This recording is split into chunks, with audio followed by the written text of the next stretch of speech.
Somebody's got an echo on. What's going on, everybody? Welcome on in to the show live on 2 channels. Philly Take with RB, running back Philly. We got all my guys up in here, man. This is going to be a fun one. Sixers trade deadline roundtable discussion. My first time working with some of these guys. Rather than me going around and introducing, I'll let them go one by one. But thank you guys all for being here, man. And I'm freaking pumped. We're going to talk trade deadline stuff. The game last night, the Sixers pulled it out against the gritty Memphis team. They're rocking and rolling. And we're going to talk about 2-5 and everything that happened today.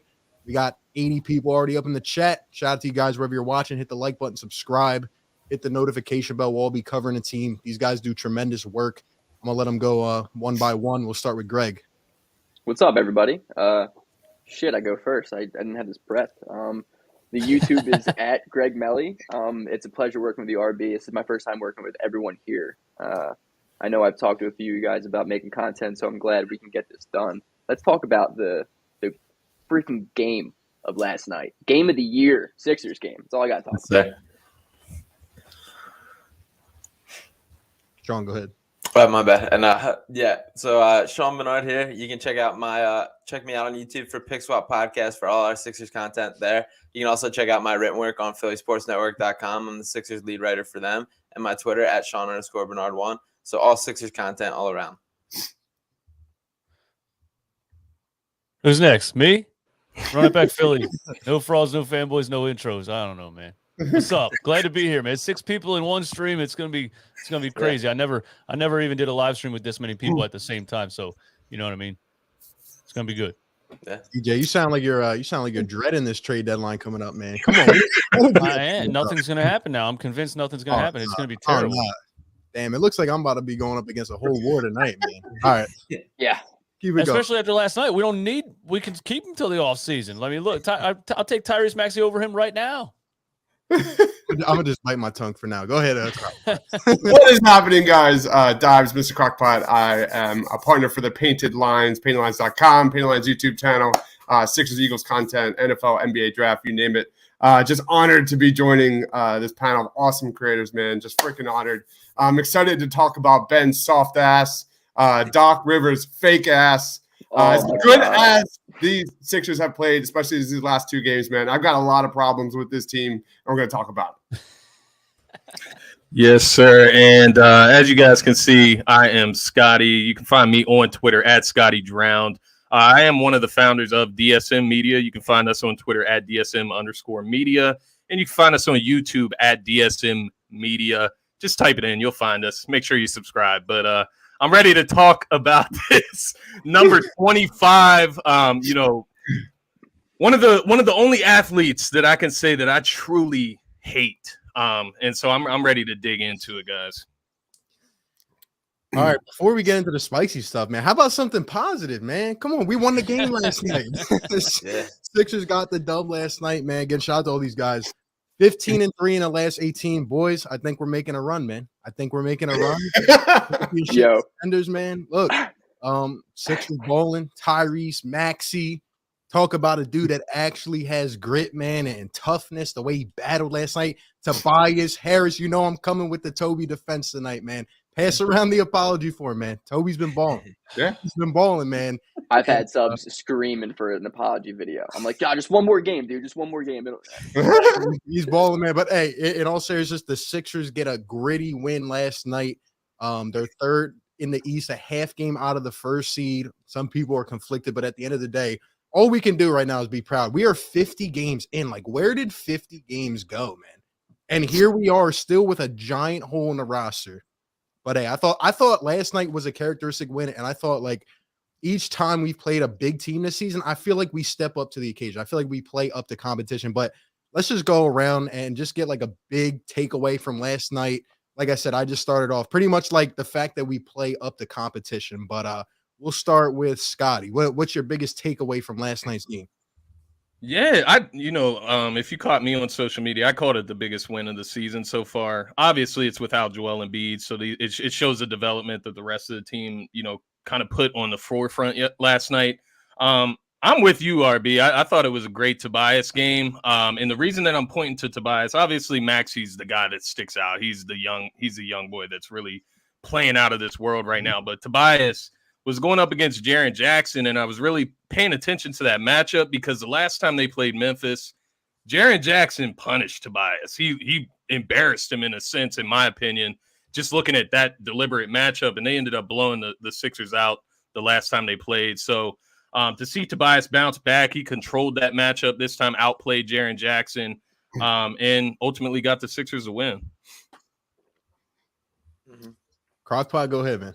Yeah, how do you not start with Tyrese freaking Maxey, man? That was just a show. That was a show last night. How many times have you been waiting for Tobias Harris, sounds Joel Embiid, to just take the ball and dominate offensively for this team? That's what Tyrese Maxey did last night. You talk about 50 games into the season. It fucking took 50 games for Doc Rivers to put the ball in the goddamn hands of his best playmaker, and that is Tyrese Maxey. Tyrese Maxey was everything. He looked straight into John Morant. How freaking good is John Morant? He is unbelievable. He looked at him and said, "Look at me. I'm the captain now." And he took it and he delivered, man. This is a kid who has stepped up again and again. You look at that Atlanta series. You look at here. You look at his November. When the ball is in his hands, he dominates. And there's a lot to be said about, Tyrese Maxey this season. Should he be starting? Should he be off the bench? Would it be a better spark off the bench offensively? There's a lot to talk about there. But Tyrese Maxey was terrific, man. Just an entertaining, top-notch, entertaining game for the Sixers. The other main takeaway of that game was Andre freaking Drummond, man. The question is, can we rest Joel Embiid more because of Andre Drummond's rise? His interior defense last night was terrific. His ability to stop the pick and roll, stop those guards penetrating into the paint was top down terrific, man. Andre Drummond, the blocks, there's not a window that Andre Drummond doesn't love, man. I love the dude. What a great signing. Those are my top two takes. I like it. Yeah, no, anybody? Sean, I can jump in next. I mean, all great points so far. I mean, there's been so many times this season that we've kind of seen Joel Embiid just kind of like backpack this team through a game and through the season so far. So to me, it was just so cool to see the team step up on their own. And anytime we're winning without Joel is a major thing. And last night was just exactly that. It was amazing to see against like a legitimately good Grizzlies team who really did give their best effort. Like it wasn't like they were missing guys. I mean, Dylan Brooks was out, and they missed a couple threes, but that was like a legit best effort from them. And to see this Sixers answer every call, I mean, just the mentality adjustment and growth in this team that really has been transcended in a lot of ways from Joel, and just the mindset and that everything.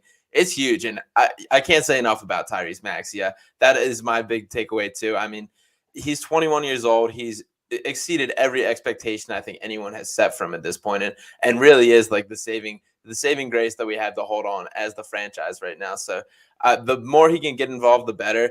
It's amazing when he's just given the keys and said to just go out there and make things happen. The pace and space that we had last night around him was awesome, and I mean, there's a lot of good things to take from last night. So I agree that it was the best one of the season. I was thrilled with everything I saw. If we keep running the damn offense through Tobias Harris, man, I'm going to riot. I'm going to riot. Yeah, Stop with the corner threes. Stop with the catch and shoots. Give the ball, man. Give the ball to Tyrese. I got two He has to free takeaways his that ego, haven't man. He been has to. said. I got two takeaways that haven't been said. One, we all know a monster problem in Philadelphia is the lack of athleticism. We get out rebounded like crazy because we have a bunch of slow dudes who can't jump past a 4-inch vertical. Yeah. The Grizzlies are arguably the most athletic team in the NBA. Like, that was my concern coming into last night, the lack of athleticism and the difference between the two teams. And we stepped up and we rebounded the basketball. Like, we didn't give up a ton of second chance points, which is such an Achilles heel for this team. And our defense was great. And it wasn't even Matisse Thybulle. Like, Matisse Thybulle didn't really play very great at the end of the game on John Morant. John Morant got what he wanted. My thing is, Tyrese Maxey's defense was the best I've ever seen it. And that's my biggest takeaway. It's like, we know Tyrese is growing offensively. Like, he's been doing that for the last 2 years. I made a video last year saying Tyrese is going to be an all-star. Now, that may not even be high enough. This kid, legitimately, we don't know what his ceiling is because he gets better every single time. He steps up in the moment. He does exactly what 2-5 does not do. He comes to play the big games, and he takes the team on his shoulders, but his defense was incredible. And to go up against an MVP candidate, arguably the best point guard in the entire Western Conference, in an incredible guard conference, and go toe-to-toe with him in a classic Dawkins duel, dude, it's unreal that we won that game. The fact that Tyrese Maxey did everything that he did on both ends of the court, and the fact that Tobias Harris, as much as I hate to goddamn admit it, the dude was a bucket. The dude had some huge shots. And it started from the LA game against the Lakers when Embiid was hurt. It looked like the only way we were going to win that game is if Tobias Harris kind of took a little bit more of a load, and that's exactly what he did. And from that moment on, he has been really dependable. Dude, I like that you said he does exactly what Ben Simmons doesn't do, because last night, down 1 in overtime, have you ever seen Ben Simmons do that one single time in his entire career? Bring the ball up with that level of confidence and say, I'm getting to the rim, I'm winning this game. He would have crossed half court and handed it off to Seth Curry or something. So Tyrese Maxey did something last night that Ben Simmons hasn't done in 5 years, and that's the mentality that you need at the top of the key. And that's the kind of player you need, especially with Joel Embiid. We were without him last night, but that's the type of player we've been searching for this whole time. And we've been lying to ourselves. I mean, I haven't for a couple years now, but in the beginning I was lying to myself about, oh, this can work, this can fit, he can do this maybe a little better. And then no, it was all BS the whole time. It was never going to work. The guy, it made no sense to draft him and try to pair him with Joel Embiid, but hindsight's 2020. But I hope Tyrese Maxey, I hope that's like a confidence boost, and I hope he can keep that like killer instinct up with Joel Embiid on the floor, because I think he's still learning how to, have a facilitator's mindset a little bit and know when to attack and when to, come around the screen and look for somebody. But last night, I just liked it because he was just like, this is me. This is my team right now. I'm number one right now. I'm scoring. I'm winning the game. And at 21 years old, who knows what he could be, man. And, we argue all the time about whether or not you would throw him in a trade package. Last night really put me on the, like, I just don't think I could do it, man. Because he'll turn into a superstar by the time he's 24. 100%. Yeah, he's going to be good. The best play of the game to me was when, there was 25 seconds ago, you needed a bucket. Like, how long have we been searching for a guy that we just go out there and say, all right, put it on the floor, go get us a bucket? Like, he literally left these dudes in the wind, man. Easy layup. And then at the end of the game, that was a great play, by the way, by Thibault, saving that pass and throwing it down the floor. But, when Maxey finishes that layup and he kind of walks past the baseline and you just feel the crowd feeding off his energy. Like, it looked like a dude that had been in the league for years. And this is a 21-year-old kid. And he's just feeding, like he's looking at the entire, like he just gets it. He gets it. He works hard. I agree. This kid is going to be, he's going to be really special, man. Rick Bennett with the $10 donation says, wow, so much fire on. We may get burned with the takes tonight. Bring it on, finish, and complete the puzzle. Thank you very much, Rick. Appreciate you being in here. Great channel member. Andre with the $2 super chat says, did Philly win the game or did Memphis lose it? I don't even think that's a question, man. I think Philly took that one. Without Joel Embiid, by the way. Question. Without Joel Embiid, to get a win like that, and Greg was talking about, how gritty Memphis is. They're the number 3 team in defense. They're a top 3 team in rebounding. They just swarm you, man. And without Joel Embiid, and it's crazy. I want to get some thoughts on this because, like, why can't Tyrese Maxey do this on a nightly basis, man? He can. He can average. Because his coach is telling him not to. Doc, Right? Doc Rivers, bro, Definitely Doc. Clueless. But here's my thing, fellas, and I've been going back and forth with DJ on this, and I appreciate his take. But look, man, when Tyrese is more aggressive, Toby only has to take 10 to 12 shots a night. He could be efficient. We can't have Toby taking as many shots. We need to put the rock in Maxey's hands. We can work it out if we get another player in here. What do you guys think about that? And then people will just be even more pissed off about the contract if that happens. But I do agree with the screw the contract at this point, man. That's long gone. Yeah. It takes a ton of pressure off Tobias if you do that as well. And part of the problem with Doc as well is, like, not only do you not put the ball in Maxey's hands, stagger him with the second unit more. Like, they need a ball handler. I mean, I know you all have thought this. Like, I know that this is not some hot take, like some like in-depth basketball analysis. Stagger him with the unit where his scoring is needed. It makes sense. So like, obvious. I don't understand it. Obvious. No, he puts Tobias with the second unit. Like, and runs the offense minutes. from Tobias. Like, what are we doing? Yeah, that requires can't dribble. So Toby can't facilitate his own play. Everybody in the NBA knows that. Right. Every content creator, including myself, screams for Tyrese Maxey to get minutes on staggered time with Embiid. If we're saying it, what the hell is Doc Rivers doing? Doesn't do it. All he does is just pump his arms. Doc Rivers has this idea that he loves veteran players. He loves veteran players. He immediately says the veteran is better because he's older, bro. He just doesn't get it. Look, I'm telling you. Doc has this much self-awareness, man. The dude, you cannot convince me that Doc is even coaching on that sideline. You cannot convince. Like Dan Burke, bro. Look at his comments today about how he went up and Greg Popovich came up to him and said, "Oh, I totally agree that like remember that comment against a week ago that Doc said that's an unfair question. I've earned my right here as a head coach. You remember that, guys? Yeah. Like you're dealing with a head coach that has this much self-awareness. The ego is fake, man. The guy is arrogant. The guy is he's pompous. He's an ass. I do not have any ounce of confidence that he's going to make an adjustment this season. It literally will be on Tyrese Maxey, a 21-year-old, to take the rock and say, "This is my team now," and it's just not going to happen this year. Tyrese is going to have to walk to the sub table just to get minutes when Embiid's off the court. Yo, I'm coming in. Isaiah Joe just had 10 points and probably never going to play again. 2 4-point plays. When's the last time we've ever seen a dude? Korkmaz coming back with a vengeance, man. He's throwing Korkmaz right back in there for 42 minutes. I don't know if you guys saw last night. Charles Bassey is probably in like Alaska or like Russia now. He's out. Bassey was struggling, man. Yo, last night, there was 7 minutes to go, and I'm screaming at the TV, and I'm saying, "Yo, Doc, get Maxey back in. Get Maxey back in." He actually wasn't going to put him in. The camera flipped real fast to the scores table, and Maxey's yelling at Doc. He's like, "Yo, put me in. Put me in." Like, come on, Doc. You got to stop with these, like, periodic rotations. It's so annoying. Like, so predictable. 6 minutes left in the game. Joel doesn't have to wait till the 6:00 mark. It's lazy, bro. Like, who else used to do that? You got to. He doesn't have any feel for the game. He doesn't have any feel for who's playing well. He doesn't have any feel for. He sticks to his specific rotations at specific moments, and it's not how the NBA is anymore, dude. Like you have to adapt. You have to follow the hot hand. It's infuriating.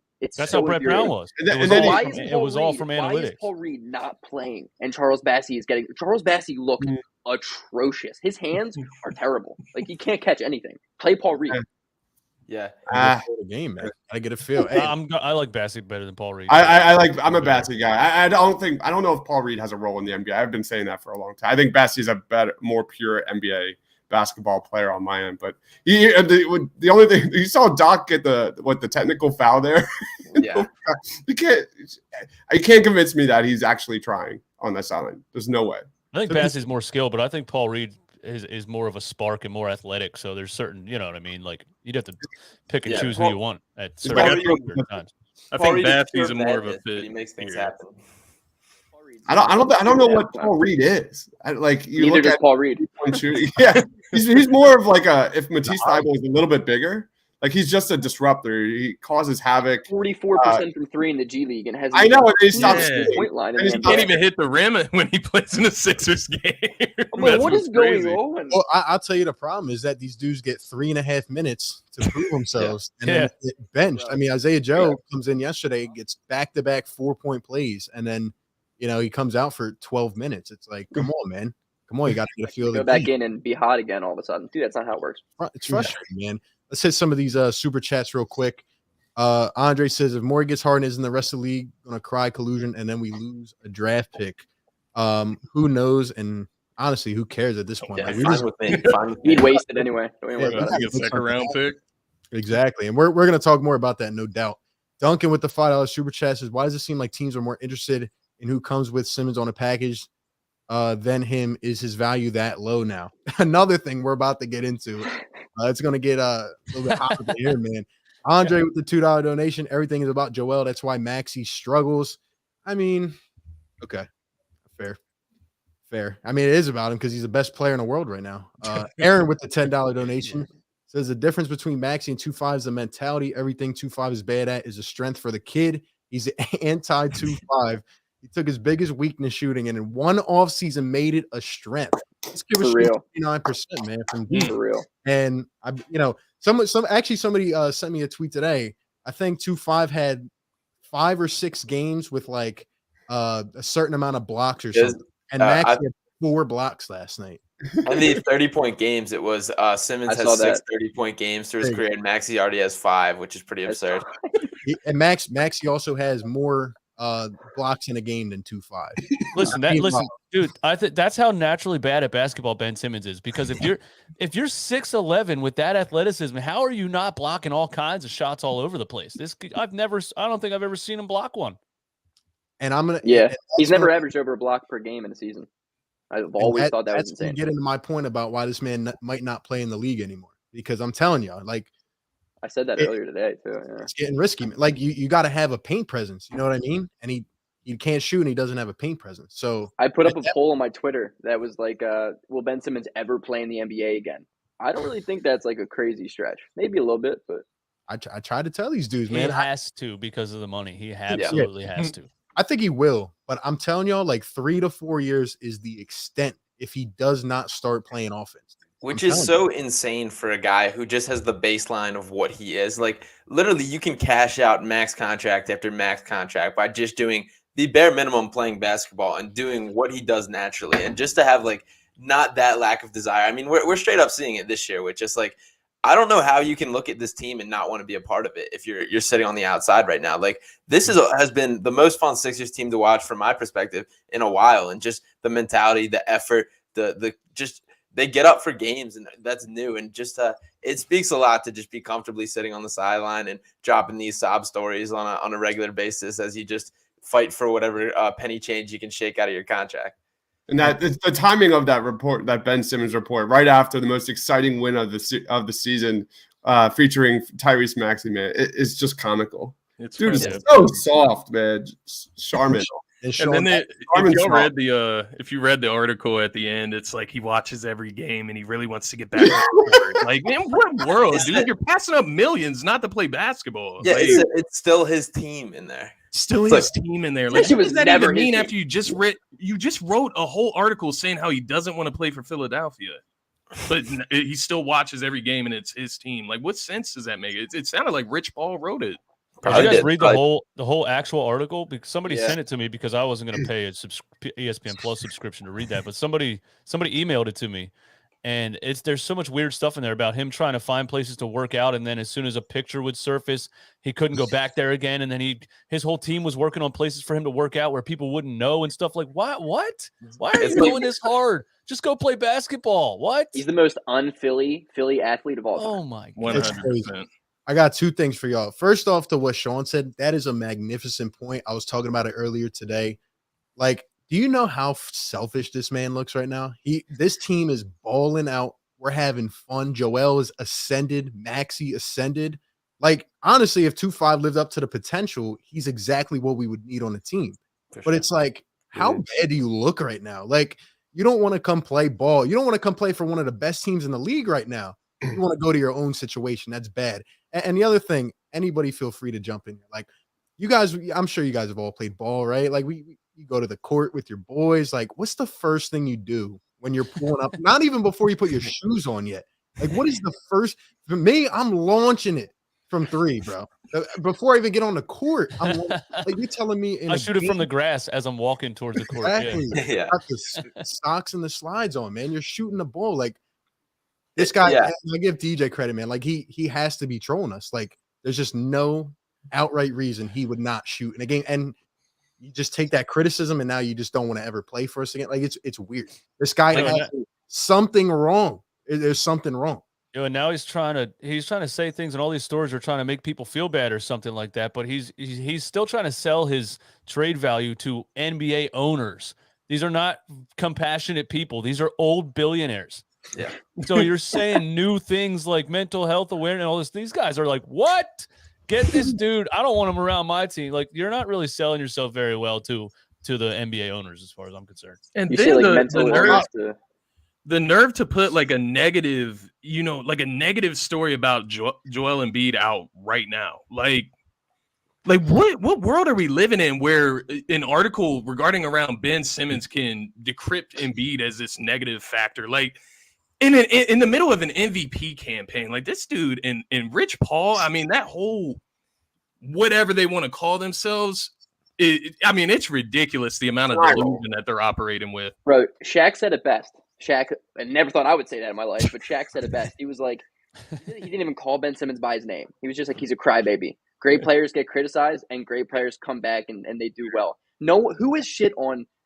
Joel Embiid gets shit on so much. All of my life, I've watched him get shit on by Charles Barkley and Shaq constantly. Every game on TNT, they're like, he has to do more. He has to do more. Do you think Embiid's out there crying like Shaq couldn't shoot threes like me? Like, dude, like, no. Embiid goes to the gym, he gets better. He didn't need to get better from last year, and he got better. He's literally the best player in the world right now. And Ben Simmons just falls. Shaq said it best. He's a crybaby.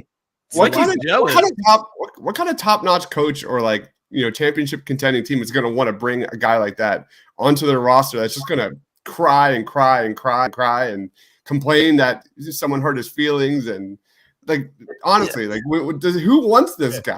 It's not. The place for him is a low-level regular season success team, like a Sacramento Kings or that tier of team is his kind of landing place that he's shooting for and would love to land, and is honestly the only fit. Like, I realistically can't see a contender looking at Ben Simmons and seeing him as the missing piece. And I get there's things that he does. And Brooklyn's a unique case that I could see. They're maybe the only ones. Yeah. And Brooklyn is. I think Brooklyn would be interested. I think they need to let go of the Ben Simmons is a point guard thing. First of all, like, he has to play with a point guard on the floor, because in the fourth quarter he just hides in the corner, and then you don't have a point guard. Then you got Seth Curry out here trying to run an offense a whole game. Like, it doesn't work. And if you can give him a point guard, if he can just be like a Draymond Green on steroids or something like that, then maybe. But yeah, but the difference between him and Draymond is mentality. So would he succeed in that? Because Draymond is not really the most skilled and athletic player. He never has been. That's why he's second round pick, right? Michigan State. The dude is just, he grinds. Ben Simmons may crack in that role. He gets a little bit of bump of a physicality, and he's done. It's probably the easiest comparison for Ben Simmons and what he could be at his optimal level. But like you said, the mentality is not there at all. Draymond Green came in as a rookie, being a leader on the team. Ben Simmons is not that, period. I've always loved that comparison, but it always makes you think but the difference is it's mentality. And at the end of the day, I think that's what makes people good at what they do, regardless of what it is. Because I love the comment from Zach here that about the whole Jimmy Butler issue, man. We chose Ben Simmons over Jimmy Butler. We're talking about heart. We're talking about playmakers, closers. It kills me, man. It just kills me. It's because our owners have their hands in everything, and they don't know what they're doing, man. They thought they just looked at him on a surface level and said, "This is a 6'10" LeBron James. Do whatever he says. Nobody tell him anything. If you don't piss him off, trade everybody, get rid of everyone, keep Ben Simmons." They thought he was a gold mine. I'll tell you what, man. If the next team he goes to, if he doesn't have a coach that's really going to get under his skin, I don't see him ever getting better. I think it's just like this. That would never happen. I think the opposite. I think he will absolutely crumble if that's the case. I think the over-under for basketball games played goes down a great deal if there's a coach digging into him. And I mean, that says a lot about him more than anything. But I think Doc Rivers coming in was the mindset behind it from the Sixers perspective, is that he was this accountability guy, a guy that will bring it. And it simply did not work. And I mean, Doc gave his hype up to the media all season about how great this guy is and everything. And it's still we saw how it all turned out. Oh yeah, we definitely got to get to that. We got 350 people in the chat, guys. Thank you for being here. Hit the like button, subscribe wherever you're watching. Shout out to all these guys. Links are down on the banner there. Let's get to some of these super chats. Steven says, which bench players would you not want to trade? Andre Drummond. George. There's only a couple consistent ones, man. Niang, baby. We definitely need some bench help, no doubt. Andre with the $2 super chat. When you don't want someone, you trade them, right? Not if they're not going to help you out in any way. Not if they're going to not for just anything. Yeah, if I get it, it's one time his value was substantially higher, and now he's essentially worth nothing at this point, and it's tough, man. And you're trying to contend. Shout out to my guy Philly Talk Podcast, Philly Mike with the $2 donation, says Embiid don't hurt his feelings last night's game did. There's no shot he was watching that game last night. There's no shot at all. I don't think he likes watching and studying.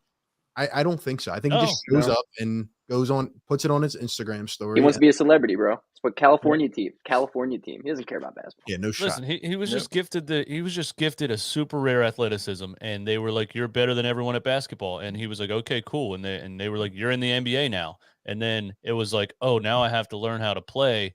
I don't want to do that." I mean, have y'all read the article from like it was from a couple years ago? I think it was like right after the Toronto series where they basically wrote about Ben Simmons as a child, and his mom used to have to give him money to go play basketball.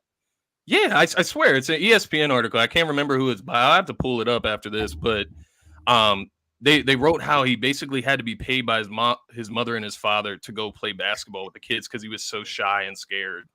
Somehow I hate this man even more.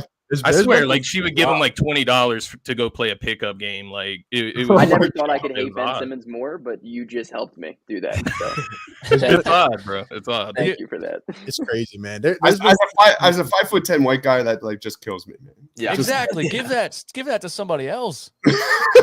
Straight up. God, why? Why did you pick Ben Simmons? God, why? I want to start crying now. That's crazy. Why did Philly pick him? That's the every time. Then Markel. Dude, don't even remind me, man. But also, listen, even if your kid's 6'10", 240, you can't force him to play basketball. I mean, he made it to the NBA, but now look, he's the joke of the entire like sports universe. So unfortunate, man. It's terrible. Carlos with the $5 super chat. Salute RB, salute panel. You could have criticized Joel in the Raptors series, the same Joel who had a torn meniscus and performed better than him. And my whole thing about that is like, we're here 3 years later. Joel got significantly better. He took it to heart. He used them tears. Everybody was making fun of him. What did he do? I mean, he got even better. And even last year to this year, you guys were talking about that. Why did he get better this year? My opinion is that he doesn't have a dude that won't play offense. That's clogging his space. And come playoff time, I know everybody wants to chit chat now, but like come playoff time, I'm excited to see shooters around Joel instead of a guy who's just going to stand there and dump the ball off at half court. Like, I think it gives us a shot. You know, regardless if we're a contender or not, dude, the Sixers are going to be a tough team to beat in a 7-game series strictly because we have the best player in the world. Yeah. There's not a single player in this league, in single person in this universe that can guard Joel Embiid one-on-one. And dude, his only issue is he couldn't pass out of a double team, and now he's like, oh, Jokic, yeah, I can do that shit. You know what I mean? Like, he literally doesn't have a weakness. He doesn't have a weakness in this game. His playmaking this year has been like unreal, out of this world. For his standards. I would absolutely love for the Sixers to keep feeding into that and just surround him with more cutters and more shooters and just fully feed into that. Because when we talk about the Jokic and Embiid like passing debates, I think so much of that is just scheme based in that like Embiid 100%. Just isn't asked to do those things. He's showing that he can, and if they have the right guys around him and cycle right, I think this is like could transform this offense in a way that I would just love to see happen. Look at the athleticism of Denver. They're so athletic. It's literally set around Jokic perfectly. And ironically, and you have a younger, more creative coach at the helm. The Sixers, ironically, have two of the top cutters in basketball. As much as we hate on Furkan Korkmaz, he's when they cut to the basket, when Matisse cuts to the basket, this team actually produces. They're excellent at it, but they're second worst in the NBA at it. They're actually used to be the worst. Now the Knicks are the worst. Fuck you, New York. But it's good to see that you're seeing Embiid and Matisse build some chemistry there with cuts. We've seen that over the last handful of games. That's like the next step. Matisse, becoming that league average 3-point shooter. You could get a few cuts a game. You make this guy not like a zero on offense. Matisse is so valuable. There's like pockets where he just gives you nothing offensively, especially because of Doc in the scheme. But that's an area I completely agree with Sean, is that's an area that you can really unlock. And to be fair, the Sixers are much better at cutting to the basket this season than last year. Mm-hmm. And it's easy when it's not 4-on-5. Yeah, I'll also say there's much more chemistry between Matisse and Joel in the dunker spot than there ever was with Ben Simmons, which I think is somewhat noteworthy. I put up a highlight reel of Joel Embiid's January highlights, man. He had some sick passes this month. Yeah. Sick passes where he just sees the guy cutting behind him, no look passes over the shoulder, man. It's been nice. And I tell you, dude, he's looked off defenders, like he's looked to the top of the key and thrown it to the corner. Like he's making no look one-handed passes. Yeah. And he's moving guys. Like that's another level of IQ. Beautiful. when he's That just was pointing for beautiful. people to go or pointing to people to stay before the play even happens and it's working. Like that's the next level IQ that we're seeing with like the LeBron, the top level tier. And it's so cool to just watch him grasping the game at that level. He And sees that's the the game thing. unfold before it does. Yeah. Yeah, I agree 100%. And the greatness of Joel, man, we're about to talk about what this team needs to do. And I can't wait to hear from you guys on that. Taz with the $20 super chat. Appreciate the love, man. Says Ben's like he's like a black hole. He's sucking all the joy from us. He had one of the greatest games of the season, and he has to do something to be get him out of here. Let's move on from hashtag that man. Hashtag make the trade, man. Because I'm like, is that ESPN? Like, because obviously it's a great play by ESPN to gather a bunch of viewers on that article, but like, did they just watch down the stretch last night in OT and they're just counting down? They're like, yeah, win Sixers so we can release this Ramona Shelburne bomb. Like, and they thought it was going to do something. Like, it doesn't do anything to us at this point. It's just more of what we already knew. But like the outside media clings to that shit. And it's so annoying, bro. Like, in a day where they should be talking about the Sixers beating one of the best teams in the Western Conference, going on having one of the best months in the NBA, Embiid having one of the best performances across the league, and Tyrese Maxey looking like a star last night, and they're talking about Ben Simmons and him and what happened in 2019. Like, yeah, I'll tell you what it is, bro. It's a panic move because I really feel like Rich Paul, like honestly, 2-5 doesn't really care. I feel like Rich Paul's sitting there at the dinner meetings or wherever they're at, just having dinner, and he's saying to him like he's sweating bullets. He's like, I want to get paid here. All right. And you don't want to play basketball. You just have like this ego about you where you're not going to go back.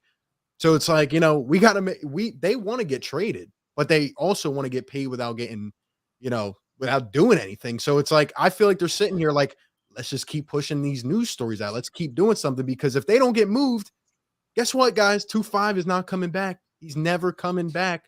So they're like, now we're going to be prepared to sit here an entire season.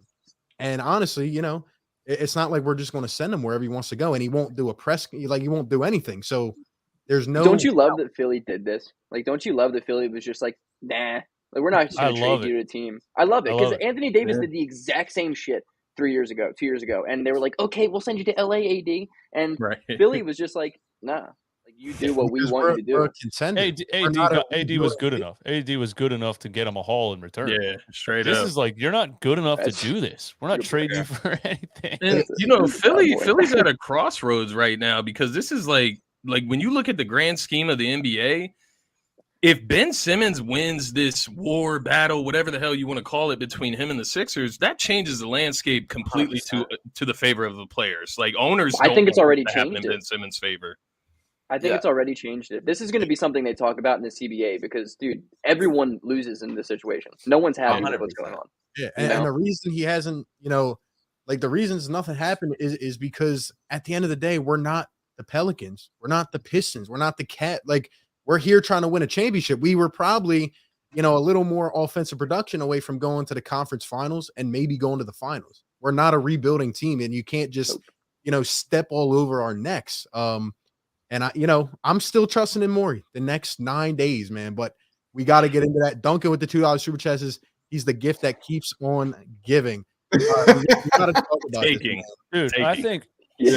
I think when we talk about what he's doing, being bad for the NBA, like we're kind of assuming that that's going to be the new normal. But when you really think about it, 99.9% of people would never give up $20 million for anything. Yeah, I think this is a super rare.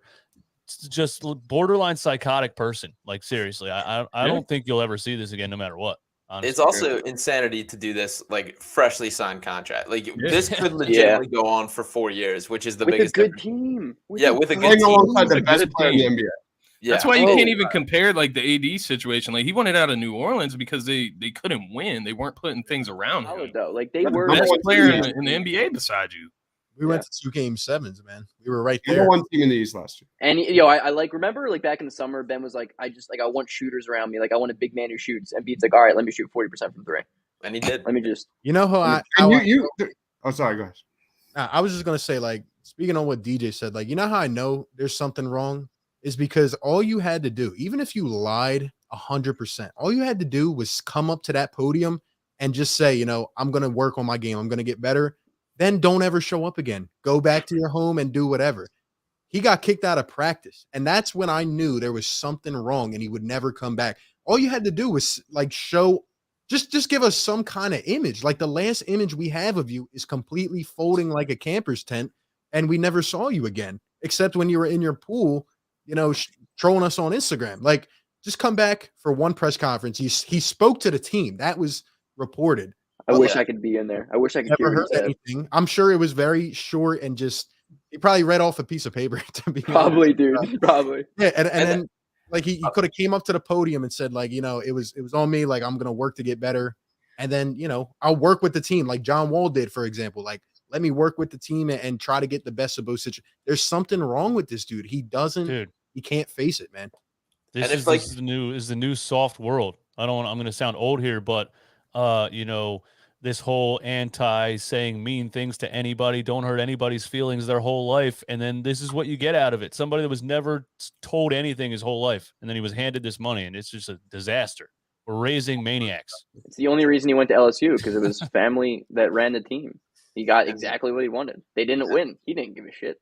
Yeah, and then the Brett Brown connection too is kind of the same thing brought all the way up. And if you're just talking from like the logistics of Ben Simmons' situation, like if your end goal is I want to be traded from the Sixers, you simply just act like you're doing the normal thing. You show up, you go to practice, you do this, and this whole process would have been so much smoother. Honestly, he probably would have been out of here by now if we'd just gone about the steps. Like there's now this mark and putting the Sixers in the negative and everybody trying to leverage it. It turned into this whole mind game all from him, like stemming from just the holdouts and the wanting to be traded. Like if he had just gone about his business, and maybe not, maybe he's still playing, maybe he, who knows how it turns out. But I just think if he doesn't act like how he's acted throughout all this, like the trade process would have been so much smoother and so much easier. Yeah, and it's crazy. And more is looking better and better. It's crazy because everybody, tried to push themselves into believing like, all right, this is the time he's going to come back. All right, this is the time he's going to he's not coming back. He just does the opposite of what you would expect to help your situation out. But because the comment says Benjamin Bynum. It might even be worse. Irish hair. Nothing's worse than Andrew Bynum's hair. That was when I saw that. I was like, I don't even. I thought you meant his bowling accident. I was about to say I need a video of Ben Simmons bowling. That's the only thing that's missing. Exactly. Kwame Brown was right. I agree with that. Irish with the $5 super chest at this point wouldn't be addition by subtraction, even if we trade him for almost anyone with a pulse and willingness to shoot. Hashtag get him out of here. All right, let's get into the trade deadline stuff. This should be fun, man. I'm just going to let you guys go around one by one. I want to go last on this. And tell me where you guys think the team is at in terms of like a competing standpoint to this point in the season. And what do you think will happen at the deadline versus what will actually happen? This is the point. We got to set it off. Whoever wants to take it, man, go ahead. I'll go.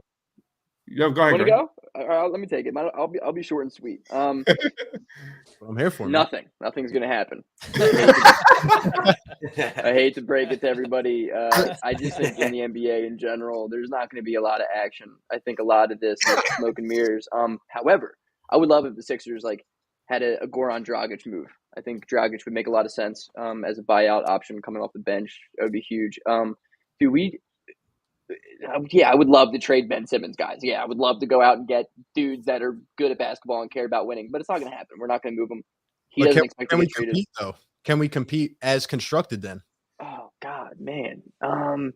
If we can genuinely build our bench with depth. Yeah.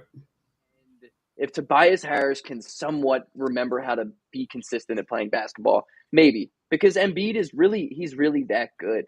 Like I said earlier, the Sixers are going to be a tough team to beat in any series, no matter what, because we have the best player in the world at a position where 95% of teams don't have a good player.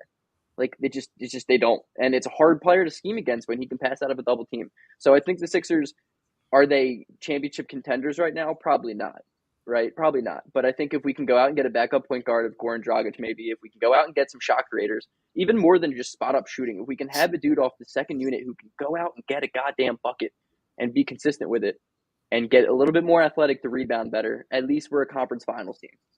But nothing's going to happen. So forget everything I said. But do we have any do we have any money to do any of that without You moving can get the Ben vet Simmons min or though. Tobias Harris? Like, look at the Nets. The Nets are just living off the buyout market, and they're like $2 billion in debt. It's because it's just buyout market is a vet minimum, dude. Sure, get Goran Dragic, who I hate, but would be perfect for this team. That's fair. All right, who wants it next? I'll go. I agree with Greg. I don't think the Ben Simmons trade is going to happen until the offseason. But that doesn't mean I don't think the Sixers aren't a few steps from actually maybe winning a series, maybe winning a series or two. I don't think they're championship contenders at all. But the three things I want to see from the Sixers, obviously, one, you got to squeeze as much offense as possible out of the Embiid double teams. Guys I like. Oh, you talk about Furkan Korkmaz, his struggles from threes. You talk about Danny Green. His reliability has not been there this year. Garrison Matthews is a really interesting name. I think you look at 1.35 points per possession, 96th percentile in spot up situations. That's what the Sixers need to bring here. Spot up guys that can thrive from 3-point range. Nicholas Batum is another guy who's among the top in the league at that. Number two, you got to look at guys that are more athletic. You got to get this team has to get more athletic with the rest of the Eastern Conference. The Sixers average just over 12 rebounds per game, which is they average 12.4 rebounds less per 36 than the top rebounding team in the NBA. So guys that are more athletic, guys that can rebound the ball. Kendrick Williams is another name I think that I would be all over. And then shot creation, you nailed it, Greg.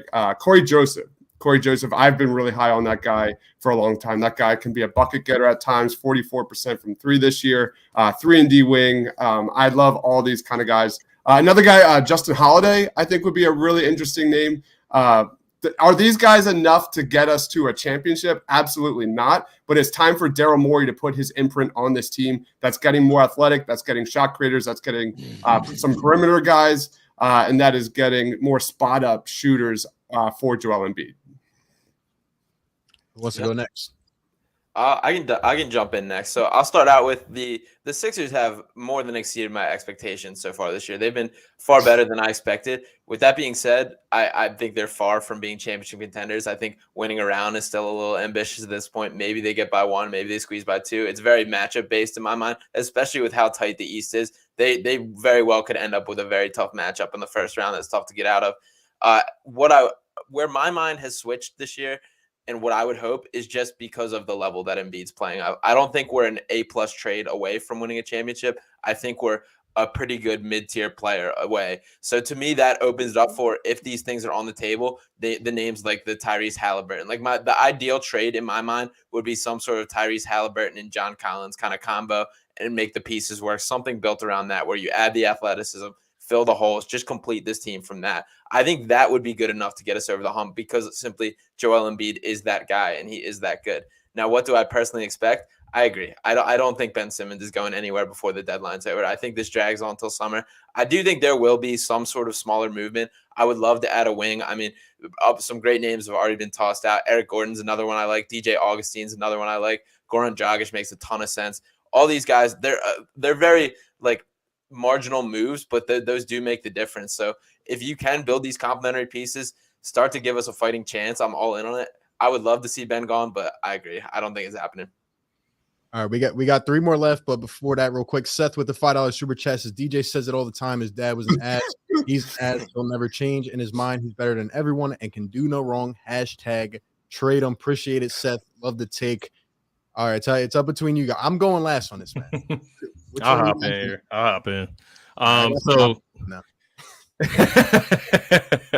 As far as what I'm looking at, so first off, the Sixers ain't trading Ben Simmons, and I've had this feeling for probably over 2 or 3 weeks now, leading up to this show. So I definitely don't think he's moving. They're not obviously getting the offers that they want. To be clear on what I would have accepted for Ben Simmons, anything that was involving Tyrese Halliburton, and I said this before that big 37-point game last week, everybody was starting to catch on once they finally got to watch him for themselves against the Sixers. But he's exactly what I feel like the Sixers need. The facilitator, he shoots close to 40% from three. He's a 6'5" point guard, so he can play a little bit of wing. He brings length, athleticism. And then, of course, in that deal, you were obviously going to get a Buddy Hield or a Harrison Barnes to fill up that contract as far as the financials. So that would have been my ideal. Honestly, Tyrese Halliburton and like a Harrison Barnes from Sacramento, I would have sent it. Add some draft comp, like a first-round pick or two, and I would have sent it with that one. But I do think, Daryl Morey, as far as what he needs to do, I would hope that he does this at the deadline. He definitely needs to add some bench depth that you guys have already mentioned. I'm not going to sit here and go through the names that you've already put out there. Although I will throw one out there, Terrence Ross. I don't know if anybody said that yet. That's another guy. I'm looking for like a pack-a-punch scorer off the bench. That's what I'm looking for simply. And then another ball handler, a backup point guard, a Goran Dragic. That would be a nice piece. So there's some options that he's got. I'm not looking like do not do some George Hill shit this deadline. Like I'm not for that. And that's the other side of it is like some of these younger pieces. Like I don't get me wrong. Like I like Paul Reed, like the hype around him, Charles Bassey, the Isaiah Joes, even you could throw Korkmaz down there with those guys as well. Like if you can move those guys, move them for pieces that can fill in the bench depth. Even Danny Green, like I get the leadership, whatever y'all want to, say about his value. Get that money off the books if you can, right? So that's the type of stuff I'm looking at. As far as the Sixers contending, I think it's matchup based. Like as long as they're not playing the Milwaukee Bucks, the Nets, or the Heat in the first round, I think they can win a first round series. And then once you get out of the first round, you build that confidence. Maybe Maxey has a great series. Maybe Tobias has a great series, something like that. Then you get to the second round, you're feeling confident. You got the best player in the world on your squad. You have a chance, right? Like you might have a chance if Embiid is just on fire in that series. So it's all matchup based to me. I wouldn't call us a serious championship contender just yet, but I don't think we're a James Harden away. I think it's a little bit closer than that. Yeah, I agree with all the points you guys made, and I think we're all on the same page with that. Joel Embiid's so good right now that he needs a Chris Middleton. He needs a player that's a fringe all-star that he can elevate to all-star level. We kind of thought that was Tobias Harris for a couple years. I don't know if it is. I'm not going to go crazy about him having 3 good games, because he's going to come out and go 2 for 19 tomorrow. I just know it, or whenever we play next. But that's really what I think. And at the trade deadline, man, it sucks, but like it's not going to happen because he's asking for too much. And I think he should be more inclined to bring his price down, not just with Joel Embiid playing as good as he is, but with Tyrese Maxey stepping up the way that he stepped up last night. Daryl should start to understand, like, we don't need a Damian Lillard. We just need to make this supporting cast better, not terrible. I also think we're overreacting a little bit to last night's game. This team has looked absolutely atrocious parts of this season as far as the supporting cast, going down to the wire with the Kings, going down to the wire, getting beat by teams we shouldn't be getting beat by. When we play athletic teams that can run a zone and double and triple Embiid real fast, we don't have enough good shooters. So I agree with everything you guys said. You need veteran shooters. You need a backup ball handler. You need to just, tell Korkmaz to stay at home, tell Danny Green to stay at home. There's just a lot of players on this team that I would rather have someone else. Yeah. And my perfect Ben Simmons trade is DeJounte Murray off of the Spurs. I mean, that dude's just a perfect facilitator and a little bit more experience. He's 25, but the way that he runs the pick and roll and delivers the ball and finds his big man under the basket and stuff, that was so much fun to watch him when we played them. So that's my pick, but sadly, I think he's going to wait till the offseason to trade Ben Simmons. And real quick to jump in, I think there's like legitimate reason for optimism when we talk about like getting a guy whose game will be boosted next to Embiid. I mean, just think about Seth Curry. This is a guy that was like a fringe NBA player for a good part of his career, and like at best kind of like a C-tier guard who's been really excellent just next to Embiid offensively and the things he does. That if we get a guy with like a higher starting point and the hopes that in the scheme next to Embiid with the attention that he draws, like I think there are plenty of guys that could take that leap. And we know that DeJounte Murray will be sitting in the corner the second he's traded to Philadelphia, right? In the dunker spot, probably. Exactly. Yeah. I want to clarify because somebody in the chat said we won 15 out of the last 18 games. What the hell is this guy talking about? We won 15. No, seriously, we won 15 games because Joel Embiid is the MVP of the NBA right now, and he's dragging anybody you put on the court to a W, whether it's a 1-point overtime win against the Kings or whatever it is. You're getting a W, but if you're watching every minute of every game, you can't really look at this supporting cast and say this is a championship team. This is like the Eagles beating the last 6 teams in the regular season. I didn't give a damn. It was the Redskins' 4th-string quarterback. I just didn't care that much. You know what I mean? So we won 15 of 18, you're right. But it's because of Joel Embiid, not because of, that the supporting cast is that good. And I hate to be that guy, like, in this 18 or, the 18 game stretch where they've won 15 games, like they played the Spurs twice. If you want to call them a middle of the pack team, I wouldn't even call them that. Like they've played the Houston Rockets twice in that span. They played the Kings twice in that span, literally the worst team in the NBA. Like, I'm not trying to be the Debbie Downer because it obviously was a huge win last night, but then you throw in some of those losses, right, where it just creates major concerns. Like the game against the Hornets where they lost, that was concerning. Like that's a team they could face in the playoffs. That's an athletic young team with a superstar that's budding in LaMelo Ball. Like that's concerning. The LA Clippers blowing a 24-point lead. That is concerning when they don't have Kawhi Leonard or Paul George and you're at home. Yep. So, there's concerns with this team. And, I was on my high horse earlier. I had to kind of bring myself down, bring myself back. So I'm not trying to Debbie down, but just trying to be realistic. I'll be realistic because like for my expectations coming into this year, I didn't think they would be that good. I saw them taking a step back, and to their credit, they have played very well against good teams. So I just want to throw that out there as well. All right, real quick though, what are your guys' thoughts on like a Tobias Harris, Spencer Dinwiddie type of situation? I like the idea. I think Dinwiddie fit wise, like I like it. I don't think Dinwiddie's like that great. Like I think I like the idea as far as shifting the identity of the team. I don't think Dinwiddie's like the guy that makes me leap at it, but definitely something I would like at least entertain. I don't think if the Ben thing is for sure waiting till the off season. I like the idea of moving Tobias more and more in the way that like I think he could succeed as a 3rd tier role. If we're trying to fully change his identity, and I guess we're not really going for it this year, if we're waiting for like a Ben Simmons trade, like to me, it's kind of like let's give us a fighting chance. Let's try something new. Yeah. All right, it's my turn. I got to finish it off because man, I'm disappointed in all you guys. Five in a row said what you didn't want to hear. For like 12 minutes and like, man, you guys are all wrong, man. We are. So let me tell you what's going to happen. All right. First and foremost, all right. I'm really disappointed, man, because somebody's got to be the hero here. All right. And the hero is Daryl Morey. Daryl Morey is a fan of basketball. He's not a business man who just doesn't, get down to the level. Like he understands the game. And he sat here all season. The guy that he has touted since he stepped into our facility, Joel Embiid. He sees the greatness of this man. And we can look, I get there's definitely fair points, but we're going to sit here and talk about 15 to 18.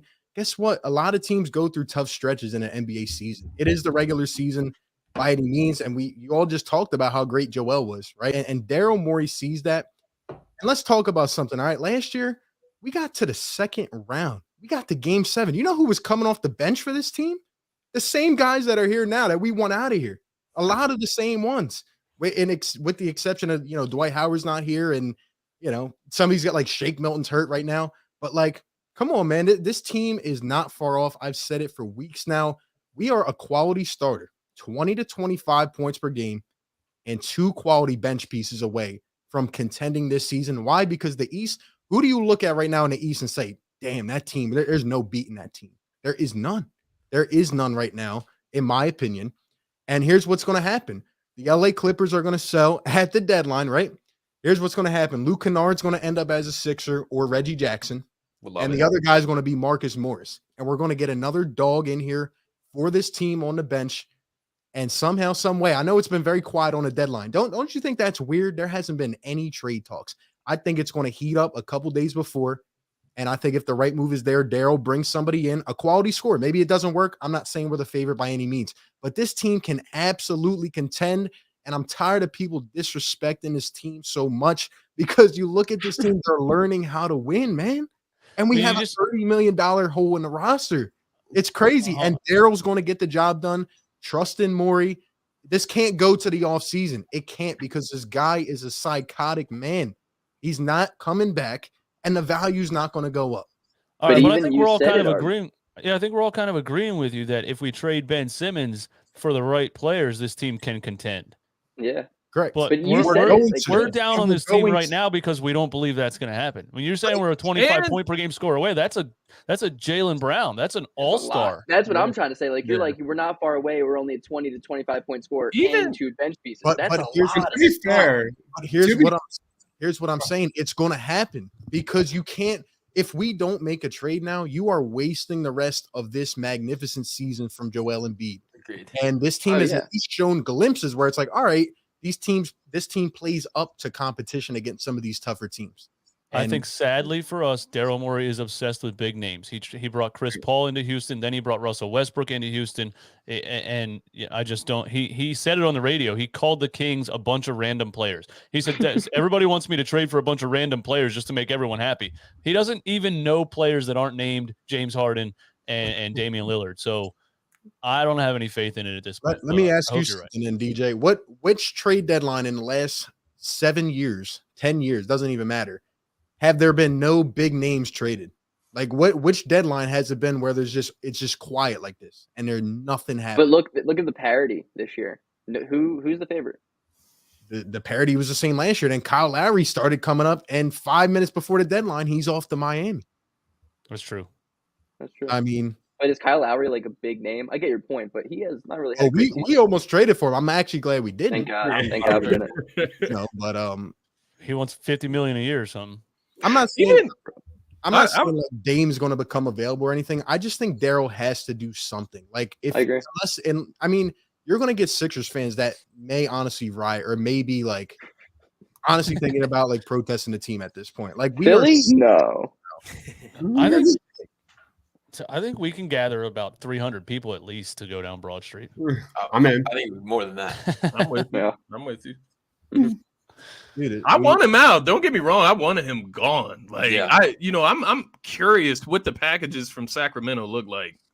Like Don't- I'm don't- curious what any of the packages offered look like, Mhm. because I'm with you, DJ. I think that Morey, his value on Ben is like like out of this world, but I could be totally wrong. It's hard to but- say but without do knowing what do the you offers guys are. think there's any chance that he is kind of like pitching it as high as he can and might come down and settle before That- Yes. There's a Yeah, chance. that I agree with. That I It I'm has to be. 100% with you. I love Daryl Morey. I'm glad that we have him as our president because no one else I'd rather have run my team than Daryl Morey. Like I Yeah. believe that he gets what he wants, and like sometimes you just got to be patient. And I low key maybe Bradley Beal. You know, he's had a bad year, like a really bad year. Does Washington want to pay him like player one money? Like I don't think Bradley Beal is a number one guy on a winning team. He's not. Look at the Wizards. He's just not. He's a player two on a winning team. Sure, I'll throw him a max contract. We've given way worse players max contracts.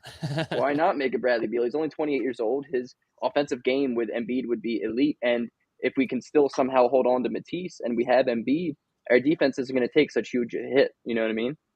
Yeah. And I see people in the chat obviously coming at me. I get it. And by mistake, I said Lowry. Who was it? Oladipo at the deadline? Oladipo, yeah. Yeah. My point is that there were a lot of trade talks heating up at the deadline, and we saw moves coming in late. Now, maybe it doesn't happen. But I just think if you don't make any moves, like you're just essentially wasting the season. And I really don't want to see that happen, man. I think that Joel's playing at an insane level, and I don't think this team is like as far off as everybody thinks they are. Dude, I think Daryl Morey's if he's trying to hold off and ask for too much in this, like, you know, knowing teams aren't going to say yes to the offers he's making just to try to hold his value high. I think he's playing with fire, because the more articles came out today, the more like teams shouldn't want him around their organization, not just on his deficiencies on the court. It's this personality issue thing Rich that Paul. is getting worse and worse and worse, and teams are starting to be like, does this guy even want to play basketball? I'm not giving a second round pick for him. Like I'm not gonna comment on, you know, Ben Simmons and his mental issues, but if I'm an owner or a GM and I see mental issues in the article with Ben Simmons, I'm not trading for him.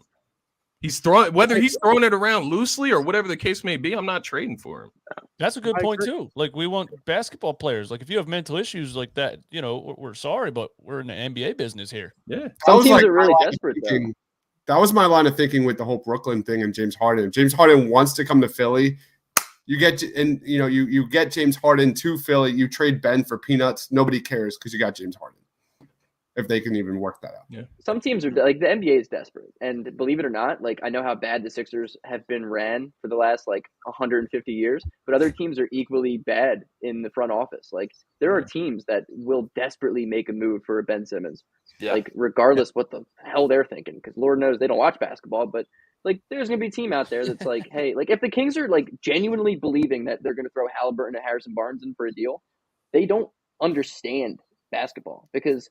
If anybody, all of us can tell you we would rather have Halliburton than Ben Simmons. Like it's very simple. And Washington is going to be desperate because I don't think they want to pay Bradley Beal $220 million. Nope. And let me tell you something. The Kings just keep on losing. They lost to the Knicks yesterday. Like they just don't stop losing. Like I just don't see how that franchise does it. Like it doesn't even have to be a straight swap, man. It could be like a 3-team deal. I don't know, man. I gotta trust in Morey until it doesn't happen because I've been with him the whole time. And if we go through the deadline and it doesn't happen, then I'm gonna have some strong criticism for Morey. And Seth says, "Dude's crazy." DJ and Beats carried us to the dubs we've had. We have guys like Dorkmaz and Danny on this team. We have more holes than Swiss cheese. There you go. And we got they're just inconsistent. When they have a game like last night, it's like, yeah, this team's great, but like they're gonna have another game where Korkmaz is back on the court 0 for 11, and Isaiah Joe has 0 minutes, and Danny Green's 0 for 7, and they're going to have another game like that. Yeah, like you think back to the game, like everything almost went right. Like you said it earlier, like Joe had 2 4-point plays. Like when does that happen? Like the only thing that wasn't going last night was Seth Curry, which he's been down for the last couple games. He had a good fourth quarter. You're right. You're right. I should give him he was off the rest of the game. It didn't have to go to overtime. The fact that they beat the Memphis Grizzlies with Seth Curry at 0-7, 0 for 8 to start that game was obnoxious. I have no idea how that happened. Absolutely no clue. Shout out to King Demon with the $2 donation. Says we will just trade for a facilitator and rock out Q Sims with the $5 donation. Feel like a 3-team along the lines of Simmons to Sac, Beal to Philly, and Fox to Washington. I have a feeling more names are going to come up by next week. I at least hope so. I also will say Ben Simmons would be a top 5 Sacramento King of all time, which is crazy to say, but I mean, we're talking about a franchise that hasn't had a winning record in 15 years. And like, if you're just looking to like remotely put your team on the map, I absolutely could see them talking themselves into Ben Simmons just for regular season success only. What about like OKC, SGA? No, absolutely. I love SGA. I mean, sign me the fuck up right now. I would love it. Why would OKC do that? OKC doesn't even think Shea fits their timeline. He's like 15 years old. Dude, what makes you think they're going to trade for Ben Simmons? Presti will literally flip him for 4 picks, bro. Sam Presti will turn him into 3 to 4 picks because that man's out here snagging 2028 second rounders. He's 22. Like, I can see Sacramento where I want to send him, so he's unhappy. I want him to be where he's unhappy. Dude, I can send him to Toronto, the furthest thing from a beach. Send him to Toronto. I can also see San Antonio doing it. I could see San Antonio doing it because Greg Popovich pulls the strings down there, and that guy doesn't even know that there's a 3-point line in the NBA still. So he loves Ben Simmons. He said it before. He loves Ben Simmons. What more perfect way than old school Greg Popovich? Send him there. I just got that connection with Doc. Yeah, it's like the same coach. They're like the same coach, so yeah. 1A, 1B, 1A, 1B, definitely. Oh man, Avi with the $2 donation says, "Would Sac trade Tyrese H for Ben straight up?" No, that's not even think that's physically possible right now, which is unfortunate. But let me ask you guys this then: since you guys are so confident that this goes to the deadline, when does it get resolved? Then are you going to wait here 4 years? 2032. That's why I said he's playing with fire, man. Yep. The more of these articles come out, the more nobody wants him around. We signed Ben. We signed Ben to a max extension again, and then trade him in 2032. Honestly, if he makes it through the entire season, like I don't understand this notion where it's like, oh, there's just going to be so many teams willing to get him in the offseason. Well, why didn't they get him last offseason? Why didn't they get him now when last offseason we said, oh, the trade deadline is going to be filled, buzzing rumors around. Here we are. Like, you got to get this guy out of here. And I saw a great point in the chat. Like, Joel Embiid's got to be frustrated if nothing happens here at the deadline. That's number one. This dude is honestly, putting it all on the line every single night. Like, he's achieved great. He's achieved another tier of greatness. And then you're just going to waste the rest of this season, man. Something's got to happen, man. I disagree, dude, because I think Morey is so close with Embiid. Yeah. He's not going to do anything Embiid doesn't want. So I'm sure he's had conversations like, yo, you think you can do this? And he's like, yeah, I can do it by myself. And I honestly think that is going into it. If there's not a move to be made, it's not going to surprise Joel Embiid. Like, That's think the number one. Board. That is 100% the number one story of this entire NBA trade deadline. It's Embiid being on the same page with the Philadelphia 76ers. Make no mistake. Mm-hmm. Yeah. I think Embiid's very involved in this whole thought process, just communication and everything. And you see him being very vocal. Like, he's made multiple comments post-game about like how we have everything we need and this team is. And I think a lot of that is just leadership and lifting these guys up and showing his belief in them and elevating their game with that. But I do think there's an aspect of it that's real. Like, I think there's a part of Joel that's kind of like this is my time to shine. Like, we have been kind of out of my spotlight. Like, if he doesn't want to be here, that's fine. I can do this on my own, which more than respect to him for that. And I just love the guy. So I'm happy he's on the same page. Because what better way to shit on Ben Simmons than win a championship with him taking up a roster spot on your bench? You give him a ring? Does he get a ring? Hell no, that goes to the arbitration too. Be like, nah, the ring has mental health problems. We'll go to court for that. I got the ring to pay his fine. I'm a huge movie nerd. There is a part of me that, like, we'll go to bed tonight and I dream of, we're in March and all of a sudden you get that alert on your phone. Ben Simmons will play the remainder of the season with the Philadelphia 76ers, and the Sixers just go 4-4-4 and just wipe out the entire NBA playoffs and win a championship, and everything is good, right? I gotta disagree with y'all, man, because Joel Embiid, right? This is pretty much Daryl Morey going up to Joel and saying, do you want to sit here for the rest of the season with a big hole in the roster or get some help, man? Like, Joel can't be that much where he's like, all right, yeah, let's go win it with a $30 million hole in the roster. Like, give this guy some help. And the thing is, everybody wants to talk about banking on James Harden. That is a long shot by a mile, okay? And even if people say if you mess up this trade, well, the entire future is done. Well, the entire future is not done until Joel Embiid's not here, Tyrese Maxey.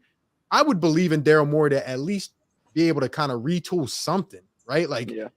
I mean, you want to talk about moving contracts. You're not going to move Tobias Harris at the deadline. So the offseason would be much better to do that. And I just think you got to – I think Daryl has to have this honest conversation with Joel. Joel hates 2-5. He hates him. He keeps throwing subliminals at him. Always has. Oh, he does. Joel believes in himself. And I know last year was an anomaly, right? But look at the last 4 teams in the conference finals. The Hawks, the Bucks, the Suns. Get some shooters around Joel. Let's go full force into this and try to do something, man. Let's be that underdog team. I'm perfectly fine with it.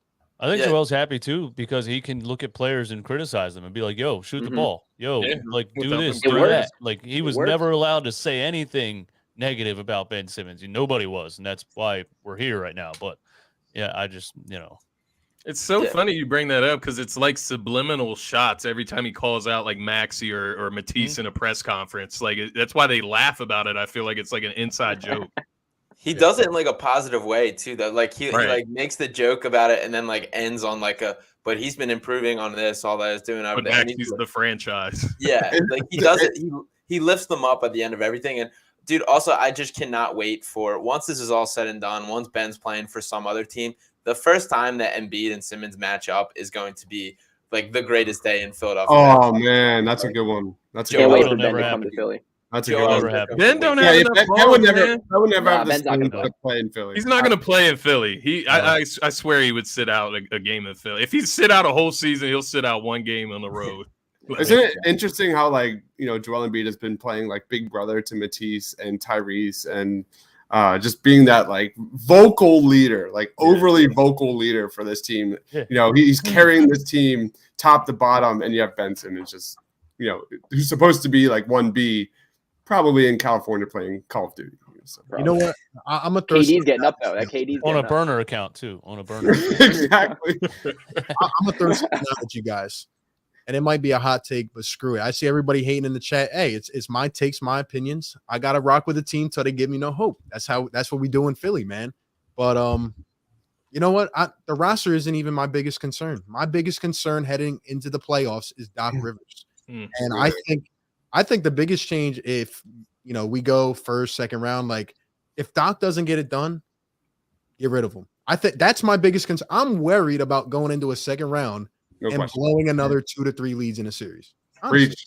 I think that's a good point. That's a great point, I should say, because that's the thing I was going to say earlier is like, if we could just start using Maxey the way we were supposed to, you never know what can happen when you have a guard that can create off the dribble and score. Like, if we would just use him correctly, but I can't count on Doc. So, like, I guess the equation that I'm formulating in my head is winning despite of. So, winning despite of Doc Rivers, this is the talent level that it would take for him to win with, right? Like, 4 Hall of Famers.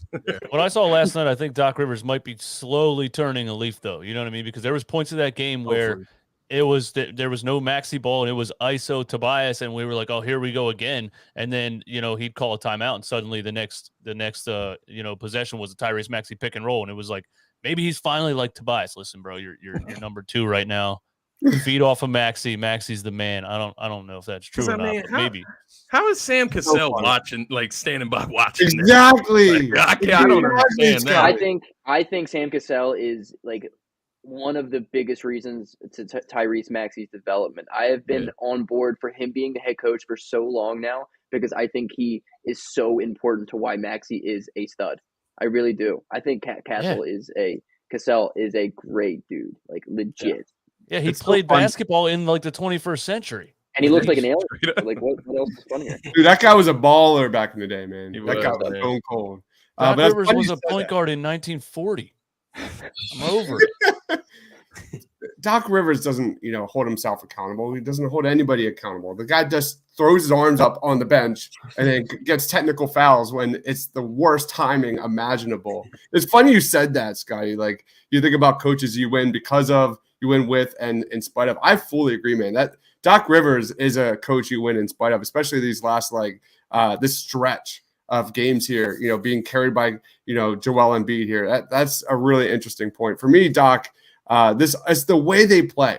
It's the way they play. It's everything we have learned about Tyrese Maxey. You even go back to last year. You look at Tyrese Maxey's per 36 minutes numbers. They're basically the same thing. Although his shooting has been really good. They're basically the same. So it's been a significant amount of data supporting Tyrese Maxey should have the ball in his hands. But what do we see? It's the Seth and Joel Embiid 2-man game. It's running the ball through Tobias. It's running the ball through Seth, or just throwing the ball back to Tobias with 5 seconds remaining. The offense, the way they play, is so hard to watch. And I agree, the comments that, Tyrese Maxey has grown leaps and bounds as a shooter in the catch and shoot. I fully agree with that, but you just have to if the point of this season is growth and getting Tyrese Maxey and Joel Embiid on the same page in the pick and roll, getting Tyrese Maxey comfortable with the ball in his hands, what are we doing? Doc is not the right coach for this team. If I see Korkmaz play backup point guard one more time. Yes, thank you. I forgot about that one too. I don't care if he played backup point guard when he was 17 in Turkey, Doc Rivers. The guy can't dribble. He dribbles like this. We're gonna get a backup point guard at the deadline. Korkmaz runs like he has cement in his shoes. What about Danny though? You see the way Danny runs. Yeah, he has to have a size 21 shoe. He has to. Pause. It's crazy, man. Duncan with the $2 super chats is trading him to a European team possible. I don't think so. Sam Presti will take their first rounders. Exactly, man. It'll be a 3-team swap. Seth with the $2 donation says Ben will be hurt for the game he comes to Philly. Oh, no doubt. 100%. Yeah, he'll miss the flight or something like that. You would have to pay, you can't even pay Ben Simmons to go to fucking a playground, right, Scotty? How much money would you have to pay Ben Simmons to go and play in Philadelphia? $50 million for one game. I hope the PA announcer still announces his name, though. I hope they still say, and on the bench, not playing, Ben Simmons. Get Michael Buffer opening the game, All could those break in sound attendance. records. Let's get ready to like. It would just be like the event of the year, no question. Exactly. Shout out to Seth with another $2 donation. Says Beal has been my guy from the jump. Dude is the answer. Beal makes us a championship contender today. For sure. Yeah, I agree. He's the perfect fit, and who knows? He has like a wrist injury leading up to the deadline. Hey, I'm telling you, man. What would you have to give up though? I don't know. Look, The actually, fact that he's been bad this year is good for that because Yeah, it it's used to huge. be like a James Harden package, you know. I don't think you'd have to throw in Maxey. I think you could probably put in like maybe Matisse, Listen, Ben, and like an Isaiah Joe. if you know, I'm the Wizards, Picks. couple I am first. taking. Yeah. If I'm the Wizards, right? The Wizards are going to Wizards no matter what. But I'm taking 2-5 because, like Greg said earlier, like Bradley Beal, like there's no reason they should want to repay him. They've tried it now with what, like 3 to 4 different cores. It's not going to work. And he can leave. He can sign a big boy contract. Dinwiddie might be on the outs. They should want to get rid of him. And why not bring in 2-5 and surround him with dudes like Kuzma and other guys like that can just be role players for now and see what happens. Like the Wizards they need to turn the page, man. And I like how you're trying to talk like into like getting Ben Simmons after like an hour and 20 minutes of us like it's never gonna work with Ben Simmons. What about No matter who you have next to him.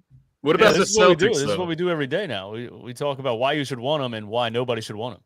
look, if by the end of this stream I get one of y'all to turn to the good side, man, that's all I'm here for, bro. That's all I'm here for.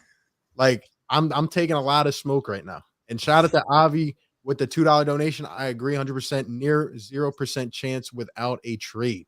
Right. Daryl was on the radio 3 weeks before the trade deadline, openly talking like he was like a my GM 2K player. Like he absolutely can feel the frustration right now. And like, how are you going to sell tickets to the second half of the season? I wouldn't go to the games if nothing happens. You're literally saying, okay, we're going to lose the rest of the season and try to make something happen. I mean, the one thing I will say is I think there's a little bit too much made about like the window to win. And I get the Embiid injuries and I get that it can change so rapidly. But at the end of the day, you just can't live with the mindset of like this guy could drop any day. Like he's 27 years old. And I think there really is like a world where we can win a championship with Joel Embiid, like not having to be like a 30-point per game scorer. Like I think about a Joel who scores like 20, dominates on the boards, plays great defense, and has like a legitimate scorer next to him, like a little usage rate off him. That's still like a legit championship contending team. And like if this is him being his like my MVP year where I'm doing it all, I'm carrying this team, I still think like a legit championship contender is right there with a little bit of load thrown off him and him being able to just like lock down defensively, lock down on the boards, and do the little things like a little better rather than just being like the offensive powerhouse and the defensive anchor. Yeah, and I think there's plays defensively that he completely takes off in like the first half of games because he's trying to like load manage himself during the game. And then people are like, how can you call him this? How can you call him that? Go ahead. Anybody concerned about that? Like especially come playoff time when like there's so much weight is going to be on. No, anybody worry about that? I think I worry about that. Honestly, I really believe that Joel Embiid's biggest improvement, why he's being so dominant, is because his conditioning and his off-season regimen is not eating McDonald's burgers before the game. I think he's genuinely hit the point of maturation where he's like, dude, this isn't about basketball. What's going to make me better at basketball? I think his conditioning and his programming and his work ethic is like huge. And I honestly, I don't see him as somebody who's just going to like break a bone instantly. This guy falls just as much as he did last year. And you don't see him really get hurt. Knock on everything wood in my room. But that's like, true. You know what I mean? Like, I want to add to that. I think he's in the best shape of his life. And I think he's aware that he is like, just a guy who breaks his body. He's an old man in a kid's body, but I think he's put in so much work to help combat that I see the window longer than I originally did. Me too. The hyperextension like injuries have definitely those rate have like dropped. Remember, like it would like fall awkwardly, on a dunk or in transition. The crazy Markelle Fultz elbows to the face aren't happening. A lot of people talk about how much he falls down, but I really think there's a training process on how to not get injured with him. Like I think they 100%. practice it regularly. Like this is how you fall. If you're leaning 100%. this way, don't plant your foot over here. Just fall down. I really He think also he's doesn't learning go how to not get injured. He also doesn't go 100% at every single play anymore. Like he's learning throughout the game when to just go full throttle and when to take it dial it down. There's Don't a reason try to why post LeBron or is Robin still Lopez. dominating. Yeah, and especially on blocks. Like there were some times where he would just like jump out of the gym for like a second quarter block that it's like dog, just think a little bit here. Just think a little bit reason, here. Yeah. I think he's very aware of that. To touch on the conditioning point, just think about him running the fast break this year. Like we've never seen that ever with him. And it's an every night basis that we see him getting up and down the court, being in the pushing the break. Point guard Joel is a thing of him setting up higher. We should be doing it more. Yeah, it's crazy. And that's a testament to him for putting the work in. Joel, I feel like him, and he's kind of set the tone for the team, but like this whole team is inspired by the 2-5 drama. Like it just is what it is. Like that's why another reason I believe in this team, because they are hungry and Joel wants to prove everybody wrong, man. Like he feels disrespected inside. So he's worked on his conditioning, his game, like you just said. I mean, this guy's throwing crazy behind the back passes. He's bringing the ball down the floor. There's nothing he can't do. And honestly, he's trying to show the world, like, fine, you don't want to play with me. Every star should be lining up to play with this guy. 100%. And the fact that Ben is crazy. He's trying to make it to the point where it's like, who can deny that? Who can deny the chance to play alongside a great like Joel? And you need a guy that like wants the ball in his hands. Like that's it, right? Because I mean, you're coming into an offense that's what is Joel Embiid's usage rate is like 40+%. It's absolutely astronomical. The ball goes into Joel Embiid and that's it. So you have to bring in a guy that mentally says, I want the ball in my hands. And you have to also have that respect with Joel Embiid. I think it's Tyrese. I think Tyrese is that guy. I don't think we need James Harden. I think James Harden is an aging 33-year-old fat Santa Claus who is only getting worse, that does not play any defense, and that wants the ball and wants to just hang out at strip clubs. And as much as the kid loves a good strip club, there's more than that. You know what I mean? Like, I don't think James Harden's the move. He's only going to get worse. He's not going to age like Chris Paul. Cool, he can get his assists up, but he's never going to play a full season. He's probably going to be more unhealthy than Joel Embiid, and that says a lot. If anything, you go out and you get Bradley Beal, or you can go get DeJounte Murray, or you go get packages with Halliburton. Like, I don't think James Harden's the move, and Daryl Morey just loves that man. Where I think if Ben Simmons goes into the offseason, I think Daryl Morey is 100% sold on the idea that we are going to get Harden. You got to also. I've been saying that for months. Months. You got to look at the fact though that like you just said with the way Joel plays, like the offense is centered, focused on Joel Embiid. Like it's solely on Joel. So if you bring a guy in that has to get 30 touches a game, like it's not gonna really correlate right away. Like something has to give. And that's why I am perfectly fine with another 20 point per guy game and a shooter. Yeah. Like, just it doesn't need to be Harden. It does not need to be Harden. Right. Everyone knows it doesn't need to be Harden. He got to hit shots in the playoffs. That's all. If this Let me ask you this. Let me ask you this. If we trade Maxey for James Harden, I'm going to lose my goddamn mind. I swear to God, I'm going to lose it. It's not happening. I don't think. Let me ask you this. If Tobias Harris was on another team, would you trade Ben Simmons for Tobias Harris? Yes. First off, I think Daryl Morey must hate Tobias Harris. Like when you think about what Daryl Morey looks for in a basketball player, it's everything Tobias isn't. When you think about unwillingness to shoot threes. So if I'm ranking guys on this roster right now, I'm probably going like Danny Green, number 1, most likely to get traded, Tobias Harris, number 2, and Ben Simmons, number 3, just as far as like general packages. So I don't think Tobias is a guy that Morey is in on very much at all. Absolutely. Not when you look at a salary cap and your job is to manage the money at the same time, because it's insane. You know what I mean? If he was on a contract that fit his level of play a little more, it'd be easier to deal with. Yeah, the hesitating 3-point shot, man. I just can't. I can't. I'm gonna throw something at y'all. First off, Roddy Poo with the $5 donation says, "Can we stop trying to include Matisse in trades where we may get back plus offensive players but negative defenders? Danny Green is not." I love Thibault too. He's definitely gonna have to keep on shooting the rock though. I mean, he's got to keep getting better. I agree. Who knows about Danny Green might get traded? I have no clue about Danny Green. I really don't. I'll make a lot of money. I'll say it. Put Danny Green in the starting lineup. Put Tyrese Maxey off the bench. Stop it. Danny's got to play the 2 if he's in the Danny Green is awful. He's I would move. he I would can't move Curry to the bench, though. I would. I I'll would say. move Seth to the 6 man because that's what he Why has is thrived anyone in. thinking about starting Danny Green? Does anybody watch a Sixers game? That guy is fucking No, no, no. I horrible. watch every game, bro. I was He just made saying, 1 3 in the fourth quarter yesterday, and we're like, hey, The dude no, is shooting 8 of 16 from 3-point range since he's returned. I'm saying I would Over move Curry to 36. the bench. He can knock down. He can knock down shots, but man, if the clock's running down and he has to dribble, it's just.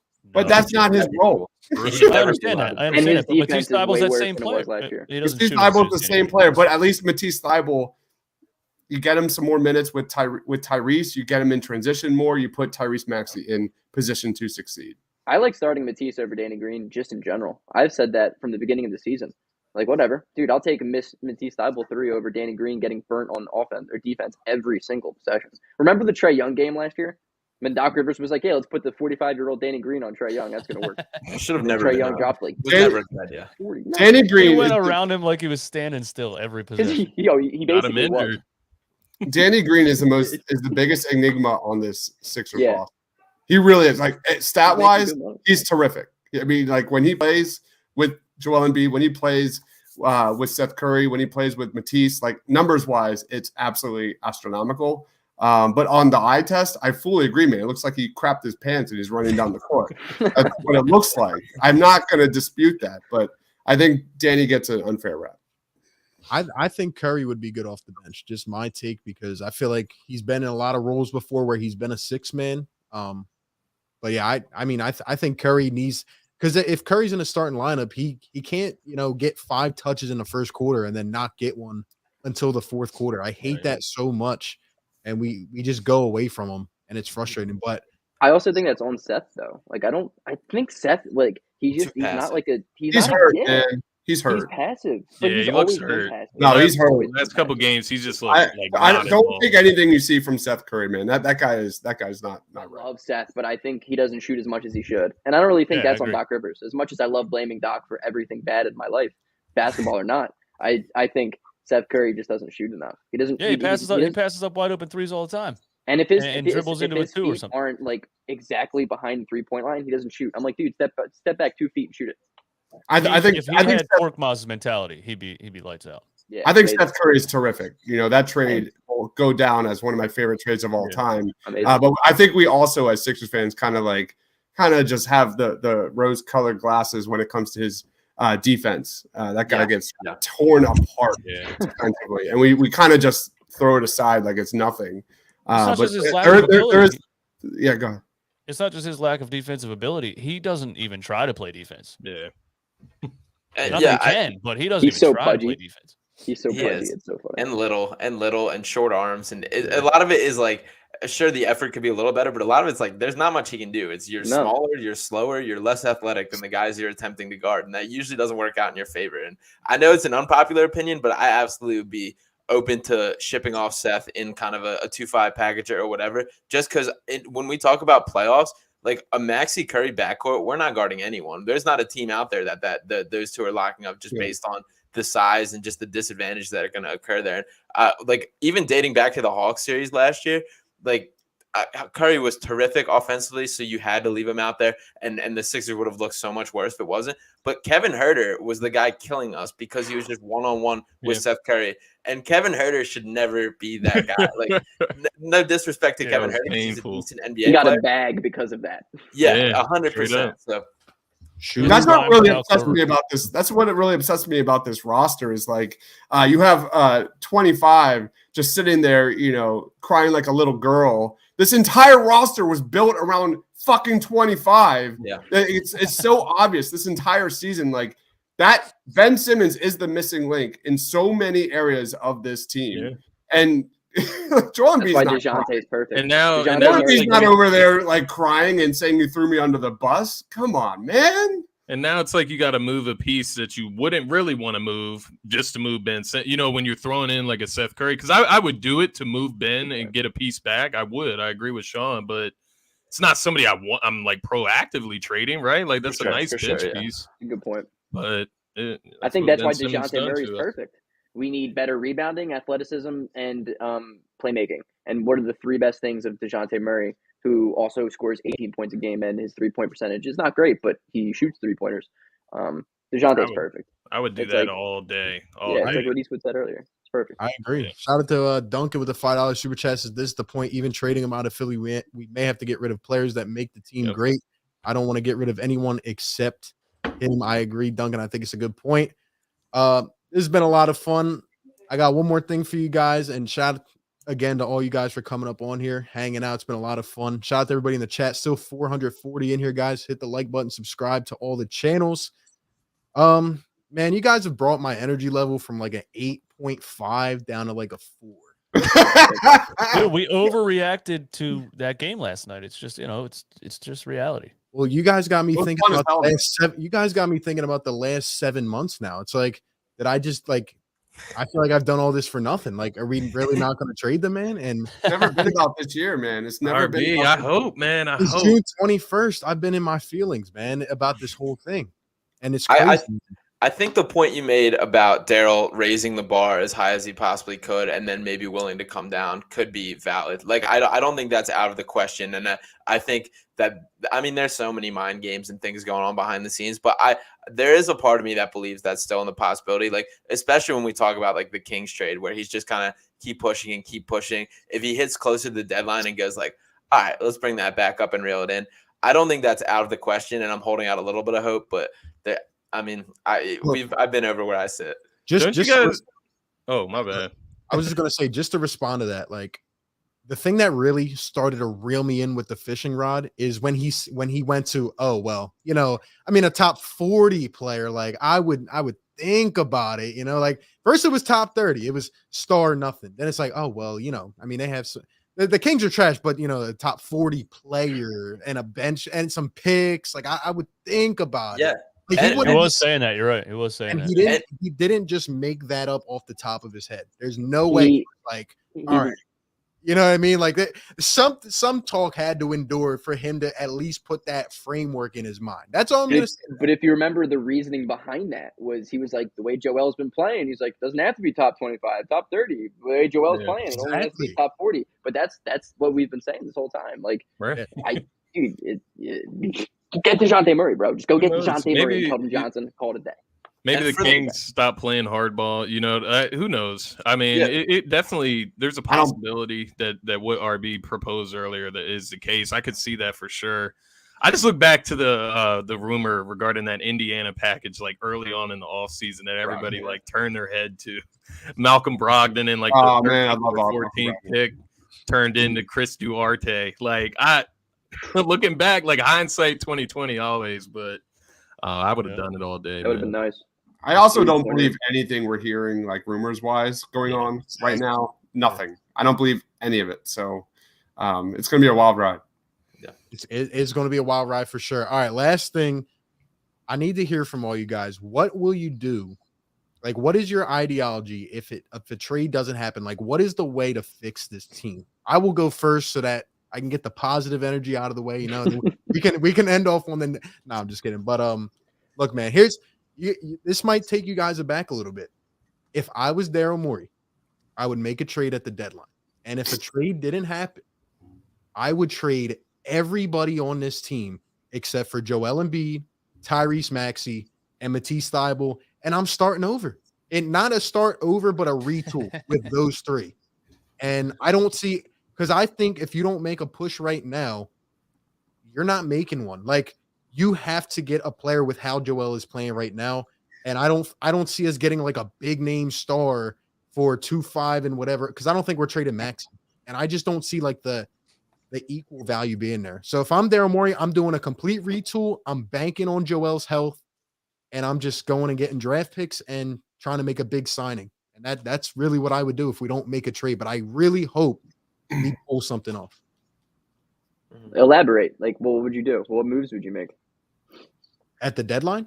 Yeah, if 2-5 doesn't get moved and you're retooling, what's the first retool that you do? I'm trading / cutting every guy except Joel Embiid, and Matisse Thybulle. / cutting. I like Who do that. you have involved in that? Like, who would you want to bring back? Tobias Harris, Danny Green. I mean, I can list the whole Opposing- roster if you want. Opposing groups. I think that's my plan. Is I get rid of Tobias Harris, get you some somewhat flexibility moving forward. Number two, you hope that Tyrese Maxey continues to develop his ball skills, continues to develop his defense that we have seen, and hopefully that shooting that we've seen this year maintains over the rest of his career. Hopefully, number three, Daryl Morey starts to add some more athletic guys to this roster. And we start to kind of get some more versatile 3-and-D wings, guys that can compete with some of the top, athletic teams in this NBA. And that's where I would start. And then hopefully maybe Matisse Thybulle becomes an average 3-point shooter and it can be a legit real starter in this league and play, crunch time in the fourth quarter with Joel Embiid. So I think it starts internally. Then I think it starts for this year. I'm sorry, but it's never been about this year. Getting Tobias off the books is a huge win if they can. And maybe you start the offseason, moving forward with this roster. I want to add one more thing before I let the rest of you guys go. Someone in the chat said that I've said that these last 2 years were the best chance for the Sixers. And it's actually crazy to think about, right? Usually you need your stars to be around like 28, 29, 30. Like usually they mature, they grow, and that's when you win. But the reason I'm saying I would retool if we don't go all in and make a trade is because sadly, like the Sixers are in a weird predicament where they have an all-world player who's 27, and then they have another guy who looks like he could be that who's 21. And honestly, I'm starting to think, and I'm getting a little bit nervous about this. Like, was our best chance behind us now? Was our two best chances to go all the way? And maybe we didn't realize it at the time. Maybe we said, oh, well, one day when these guys are 28, but look at what we're dealing with now. We're dealing with a head case. The other guy overpaid. And it's like, was Toronto the best chance for us to win it all? I'm starting to think, yeah. So that's why I'm saying this is that push. You got to make something happen. But the thing is, I would believe that 100%, and I probably do. But we have Daryl Morey. If there's anybody that can help us out, we have reached our lifeline. This is the guy. Once the next 2-3 years come out and nothing happens, then yeah, 100%. But Daryl Morey is the guy that if there is something we can do, I think he's the guy who can do it. So yeah. I agree, but I'm also not as pessimistic about it because the last 2 years, we had great shots. But I think this year and next year and the year after, we still have a great chance, especially if Embiid continues to condition, play the way that he's playing, and be healthy. Like what says that we can't get something for Ben Simmons, not even talent-wise, but just a better fit? Because now for the first time in our franchise's history, we realized let's not build around a bum point guard who isn't a point guard, and let's build around one of the best players the Philadelphia 76ers have ever had. I think when it comes to what I would do this deadline, you got to scour the market for Tobias Harris. You don't have any. I don't have faith in that guy at all. He had some good games, like 3 in a row. You got to trade him like right now. Right now, like I hope I go on my phone after this and Tobias Harris traded for anybody. I'm thinking like maybe Harrison Barnes, maybe like a Buddy Hield Harrison Barnes thing. I don't know the finance there, but that's just spitballing. We need. Buddy Hield's terrible. Yeah, he's terrible, but he shoots threes. And Tobias Harris is terrible on a much worse contract. So we can't expect to get back like gold. It's just. I always have said NBA trades happen when both fan bases hate it. Both fan bases are like, oh, really? That's what we did? That's how NBA trades work. There is no 2K. That's not how it works. So if we can get Harrison Barnes, who is a more athletic, better, and more efficient scorer than Tobias Harris, then yeah, I'll do that. And I think you got to see what you can do with Tobias Harris because that's where this team wins and dies this year is through him. And I don't trust him. I don't care if he plays well for the rest of the season. I don't trust him when it comes to the playoffs. Obviously, you have to move Ben Simmons. It's not going to happen. Sorry, RB. And we need bench. We need bench help. Like maybe after the deadline, there's the buyout market. Like we said, Goran Dragic. Maybe Eric Gordon gets bought out. There's guys that we can get that can shoot the ball, can score, shot create off the bench.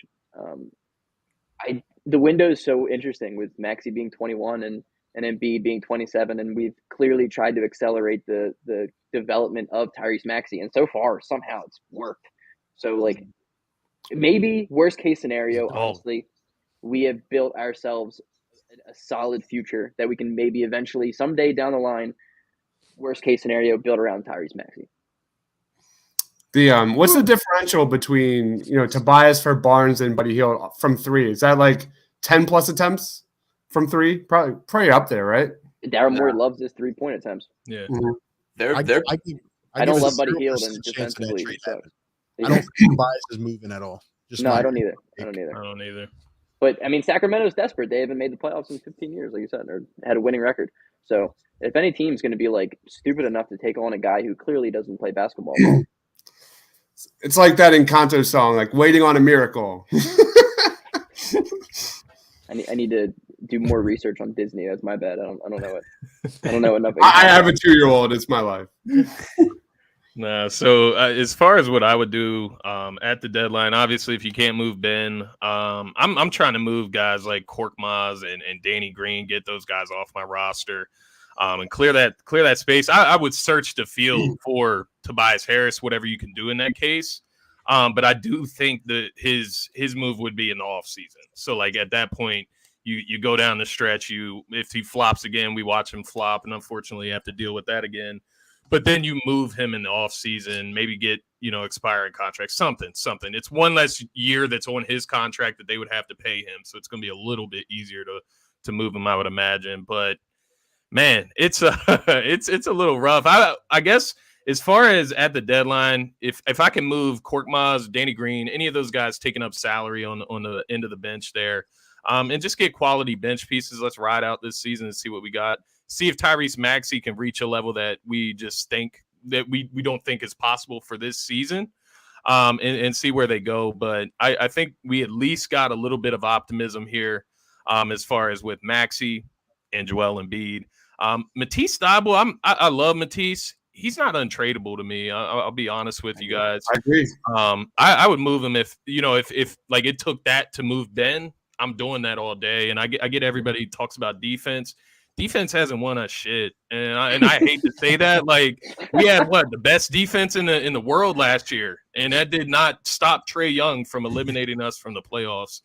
You watched Matisse last night. Like I get he had that game against Steph. That's one game against the Warriors. You got to play these guys 7 times in a series. Steph's going to get his. Guys at that elite level of scoring are going to get theirs. So like. I don't know. I don't value it as much as, say, the regular fan would, but I get the point. I would try to hold on to Matisse, but he definitely is not untradeable in my eyes. The only guys are Maxey and Embiid. I fully agree with Scotty. That next contract from Thybulle could be a problem. That could be a problem with Joel Embiid. Yeah. Good take. Shout out to Avi with the $2 donation. If no trade by Feb 10th, more is a B like Danny Ainge. Gotta make a move. Gotta make something happen. It's the same thing, right? It's the same thing. Like Danny Ainge waited, and now we're kind of in that same mold, right? If this was Elton Brand or anybody before that, I would 110% say we are not. I used to literally sit there like biting my fingernails, and we would end up with like nobody. No, I was ecstatic when we traded for Alec Burks at the trade. That Jimmy Butler trade though was great. That was a great trade for Jimmy Butler. We gave up nothing. I was a fan of Elton as when he came in and started making moves until it got to the contract part, and the entire trajectory of our franchise just started to decline because of that. And Listen, Daryl Morey. I have a conspiracy about Elton Brand. I think he's still on this team. He still has a job with this organization because it wasn't him. That's my deep conspiracy. I think it was Brett Brown and, Scott O'Neal who took his money and ran. Some of the other owners, I think they were all like, let's do this. Let's do this. Let's put 2 centers on the floor and play bully ball and nobody will score any points. And I think like all that, the ship sank, went up in flames. And maybe Elton Brand was sitting there like, guys, I told you, man, you can't fire me. You guys did that. You know what I mean? So then they were like, all right, listen, we're going to get Daryl Morey. We're not going to fire you. But there's got to be something there. He would have been gone. I also think the context of it all matters too. Like when we just talk about Tobias' contract as a whole, obviously he's overpaid. Obviously it's too much. When we think about how that happened, like how stupid would the Sixers have looked if they just traded everything for Tobias and Jimmy Butler and then let both walk at the end of the year? Like they were pretty handcuffed to have to give him that money, which I don't think people give that enough consideration. And I mean, obviously, like sitting back now, you hate that he's getting that contract, but it's pretty simple how they came to the conclusion to offer it to him. Yeah, that's a really good point. I agree. All right, so down to Sean and DJ. But actually, one point I want to throw into, like, if this does go past the deadline, do you think the NBA stands in here at all? Like, I mean, this is bad for their product, man. This is bad for their business, especially a team. Imagine if we make the playoffs as like a top 4 seed and we're playing without one of our players. Like, I think behind They closed hate the doors, process, bro. yeah, I think behind closed doors, they're absolutely on the Sixers side and telling Daryl Morey to stick it to him in any way he can, find him in every way he can. But I just don't see publicly anything happen as much as I wish there would be. And it's such a weird scenario. Like this whole situation is something like I don't think anyone could really imagine could have gone down like this and it had come out like this. And it's tough. Like at the end of the day, you can't force a guy to play basketball, as crazy as it is. And you really just shouldn't have to. Like it should not be that hard to get that happen. So I don't really know how it shakes out, but I don't think the NBA is going to do anything. Yeah, exactly. Because what can the NBA do besides fine you and not pay you? Like Right. that usually works. Hey, Which you're he's getting clearly fined, fine with. Yeah. and you're not getting paid, and you're losing $20 million in a year. Most people are like, all right, fine, I'll play. Mm-hmm. They're dealing Yeah, with something now. They're like, what? This guy's just going to give up this. We can't do anything else. And we want to trade him for a guy who did the exact same shit in Houston. Crazy. We But he want to trade played. Ben Simmons But he for a guy played. who purposely gained 150 pounds and gave no shits. How hashtag crazy is void that? the contract. But Hashtag he But he stepped on played. that court. He came He back and stepped on played. that court. void He the played contract. every night. With the contract, let him become a free agent. See how he likes that. Sign his 1 year, $5 million deal. Mm-hmm. That's the thing. Other players were at least good enough when they play to do those kinds of things. Yeah. So what you're saying is this is Philadelphia, and this is who we are. Yes. To jump in though, this RB. is my mind, man. That's all I'm saying. Don't contact me after. Going on strike. To jump in and answer your full question, I mean, when you think about the big picture of this and how many misses the Sixers have had, when you think about like the Fultz, the trade for Butler, the Okafor, you can go back, the Colangelo, you can go back as far as you want. Like the prime winning years we've seen the times they were supposed to win when we talk about this. And the fact of the matter is it could be over, but this is the last hanging thread on saving it. And the conversation absolutely has to switch to making everything about Joel Embiid. And aside from the money with Tobias Harris, just purely as players, they don't optimize each other. Like these are guys that, for the most part, operate in the same space. Toby is best out of the post in the mid range, doing his stupid turnaround, pump fake, fadeaway twos is what he lives for. And I mean, you have to get away from that and find a guy that will at least space the floor, allow Joel to operate in the post as much as he wants to, and operate in the mid range as much as he wants to, because he is that guy. And I think the conversation has to begin with Tobias, and that is obviously the glaring one. But I mean, from there, you're just moving parts with every single decision just has to be around what optimizes Joel best. I don't know, y'all. Tyrese stepped up in that game 6 last year. He was looking pretty confident to me. Hey, if Ben doesn't play in that seventh game, man, who knows? We win that. Only reason they won that game was because Ben was in foul trouble. Yeah, I just want to add as well. You know, the Sixers are in the 2nd seed now. So, Yes, sir. Hey, Daryl, hope you're watching, bro. Dude, I love that. I love that Jimmy Butler team, but think about that roster, man. Like you just talked about Tobias Harris taking up space in the paint. You had Jimmy Butler, who's not a great 3-point shooter. You had Ben Simmons, who scores all of his points in the paint. You had who else was on that team? Like it just doesn't make any sense. This team hasn't made sense forever. Yeah. And that's my point. And we went to game 7 of the 2nd round twice, and we should have went to the finals. And it's time for Daryl Morey to go ahead. Everyone wanted to get on Joel Embiid when he would have a game where he scored 1 point because he got triple teamed. You hit your defenders right next to me because you're in the paint too. Everybody get out of the paint. I hated it. Oh my God. Not that far off, man. We're not that far. If we can go to the conference final, we had Mike Scott on that bench playing. We had Greg Monroe. We had Boban. I'm faster than Boban, and I'm slow. I'm faster than Boban. Is Rob still in the chat with the Boban picture on his wall? Rob, where I are you? miss Boban. Yeah, and I pulled up these stats earlier today when there was the the whole slander on the Embiid in the Raptors series. But Greg Monroe was minus 23 in his 48 minutes across the series, and Boban was minus 44 in his 27 minutes in the series, which is just that's like absurd deficiencies for not being able to take Embiid off the court. Yeah, dude. Joel came out for 2 minutes, and Monroe was a minus 11. Like, dude, like I'll never forget that. I will remember that number forever, man. And we should have won that series if it wasn't for a 4 bounce against, Kawhi. I mean, we weren't winning a championship with Ben Simmons on the team. I don't think with Ben Simmons being a major part of your offense. I think if he's eventually on a lesser contract and is more of a role player with this crazy athleticism or whatever, well, I guess he'd be closer to 30 by that point. I don't know. Ben's never winning a championship. Just not. I hope not. Imagine Ben winning a He's championship. a glorified role player. Yeah. Yeah, so you take him out, you put in Maxey, and you get another role player, man. Hey, there. I like There. it. Come on, man. Shout out to Rick with the $5 super chat. The Achilles heel is Doc Rivers. He could kill the team. Trades me nothing if Doc does the stupid rotations. I agree. I agree. Yeah, I'm what about- telling you, it's a whole different outlook without Doc Rivers at the lead with this team right now. It's like Thibodeau saying he doesn't think Cam Reddish is going to see the rotation.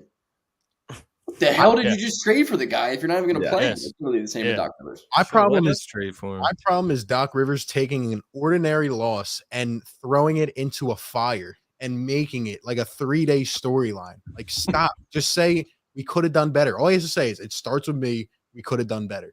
He's You don't have grown to version say of like, Ben Simmons. don't ask me that question. I've earned come on, man. You remember the first? I've never heard a coach with an ego like that.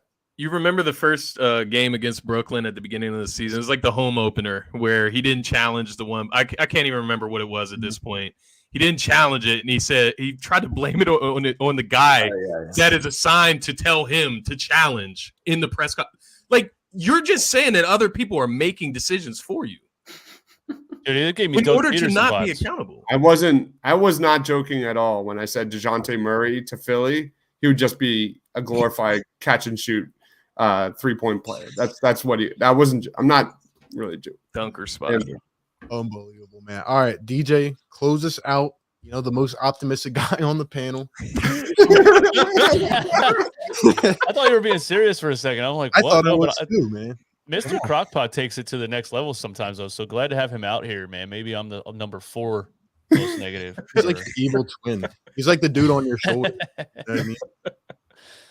Oh man, what I would do if a Ben Simmons trade doesn't happen at the deadline? Yeah, I think Daryl Morey is going to make whatever smaller moves he can make, but I think he knows that doesn't make you a championship team anyway. But I don't think he's not going to do anything.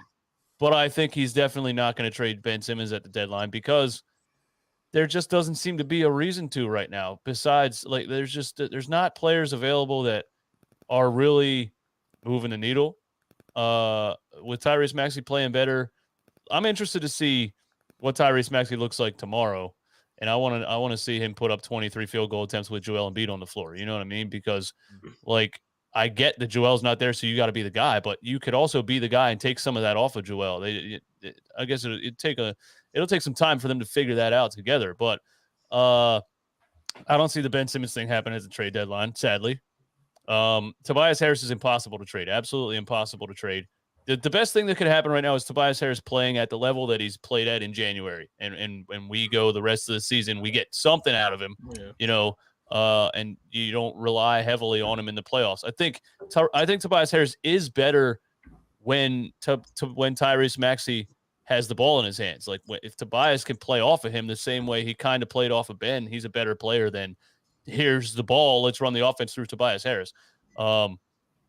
But yeah, I don't see much happening at the trade deadline, man. So I'm not even expecting it.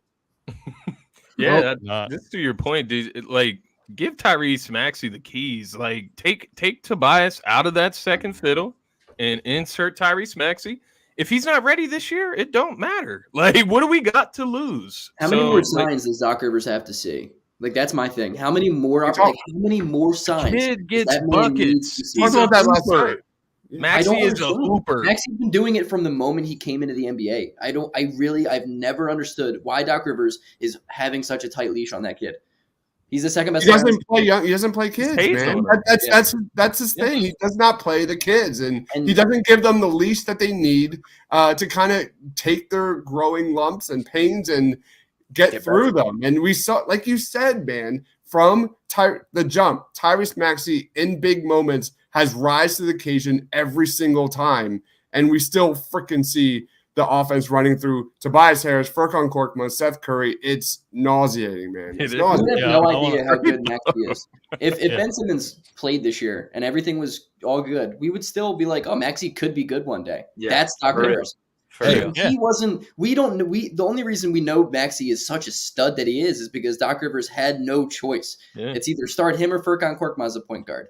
And he's hating on Maxey, man. I swear, Doc. Like even in situations in the game, like where Maxey gets like thrown on the ground on a rebound, gets called for a foul, Doc will yell at Maxey. Actually, and I'm just like, why are you hating on this kid? Like he just got thrown to the ground by Blake Griffin. I take it back. I said a comment earlier about how Tyrese Maxey has to be the one that grows the cojones and says, I'm the captain now and takes the rock. It's got to be Joel Embiid. Joel Embiid has to be the one publicly that says Tyrese Maxey has been balling his ass off. Give Tyrese Maxey the ball, and that maybe above Doc Rivers, maybe. Do you think Tobias Harris has? Do you think Tobias Harris has an ego though? Do you think Tobias Harris sometimes is like, all right, my turn, give me the ball? Yeah, good. Maybe. No, I don't think it's as big as we think. Because I think. I mean, off the court, he's terrific, right? Yeah, he's a good dude, good teammate. If anyone could base on Tobias, though, it would be Doc. So, if he does have an ego, he should be able to shut that down. But I agree, dude. He absolutely has an ego, and that's been the problem with this team. Like you go look at any company, right?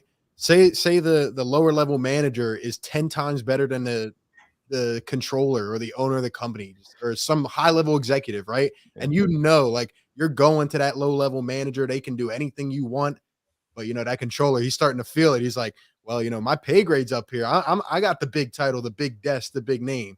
Why is this dude getting all the attention? I see it, man. And like when Tobias just needs to come down to earth and recognize that he averages 20 a game, 18, 9, whatever, and give the rock to the kid, man. Like you just have to do it. Yeah. Just send him a little book on responsibility and leadership, and it'll all be good. Give us a little something to read and get over it. Exactly, man. Exactly. By the way, Chicago Bulls here in a 2-point game, 3.5 minutes to go. If the Bulls lose, the Sixers tie for first. Wow. Oh my God. We gonna get real annoying on YouTube, all across the social media platforms. I'm gonna get real annoying. Oh, you guys thought you heard the best of me tonight. Just wait.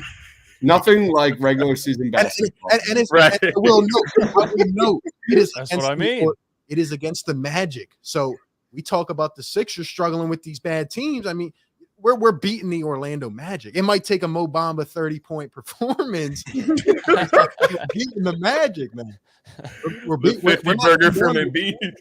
We're not down to a 2-point game. We're blown away in the third quarter. So I mean, I'm not. That is my thing. That is my thing with the regular season. And when we talk about the deficiencies the team still has, it's like when they go on a run like this, we're not allowed to say these things. People get so mad. Like, how could you say this? We're tied for first. How could you say whatever?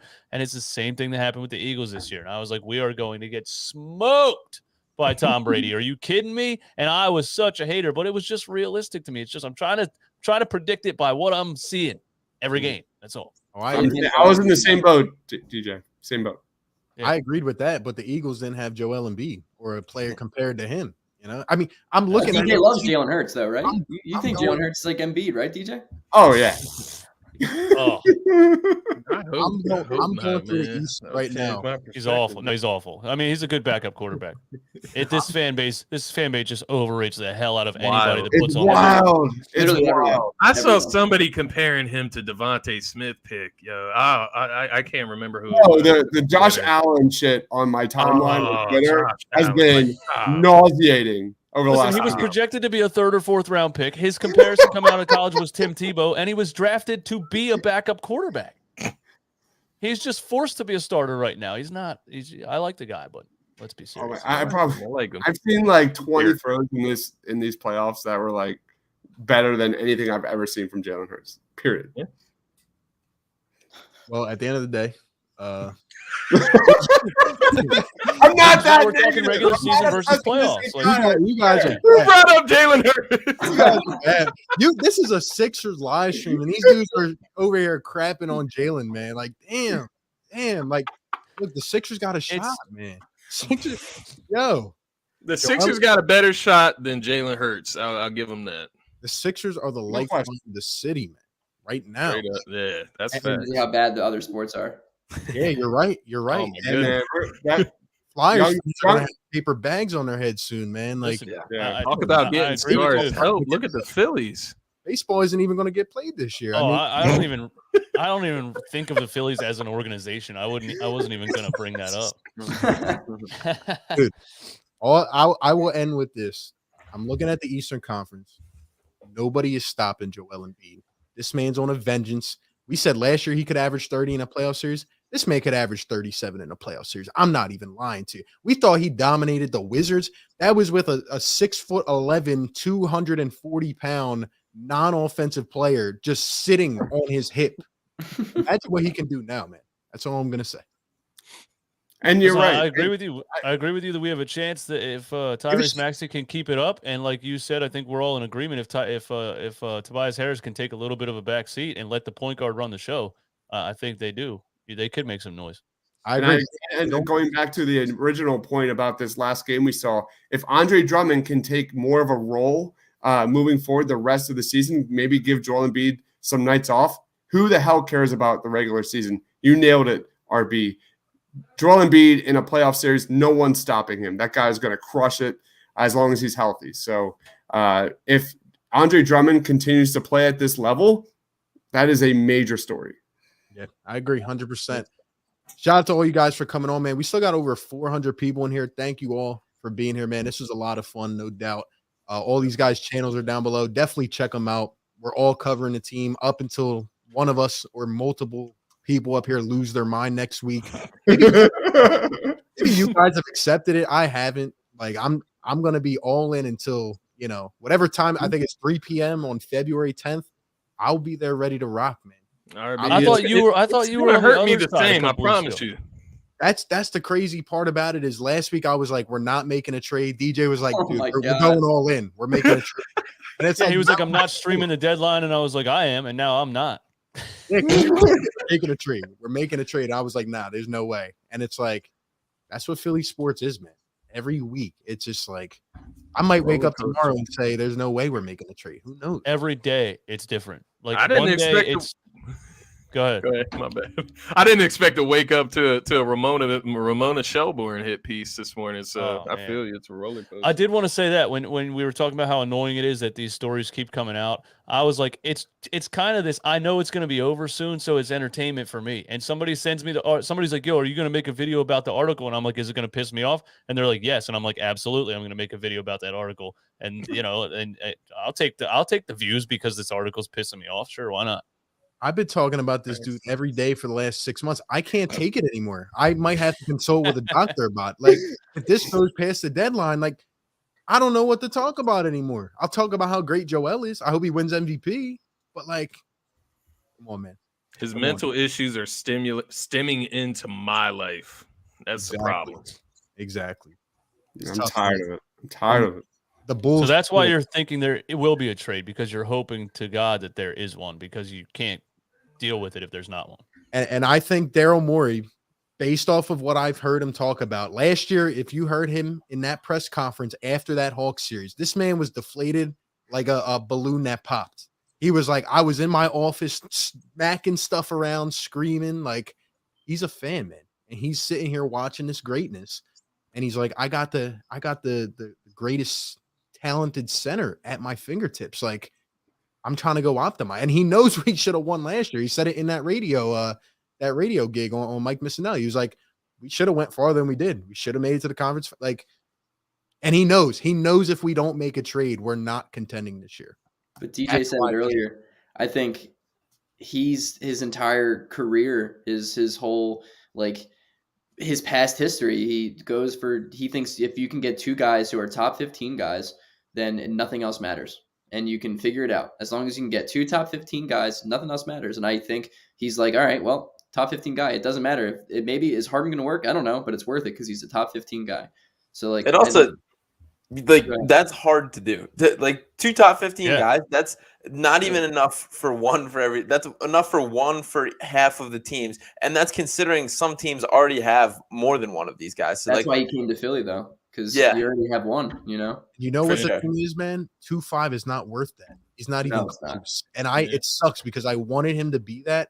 But if I put myself as I know, like I listen to other fans from other teams are like, yeah, he'd make our team great because they've never seen what greatness is.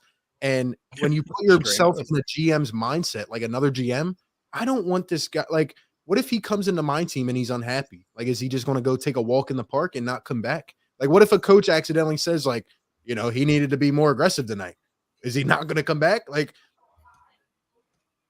yeah, what happens the first time he has a wide open three at the top of the key and doesn't take it, and the fans boo because every arena in the NBA knows what the deal is.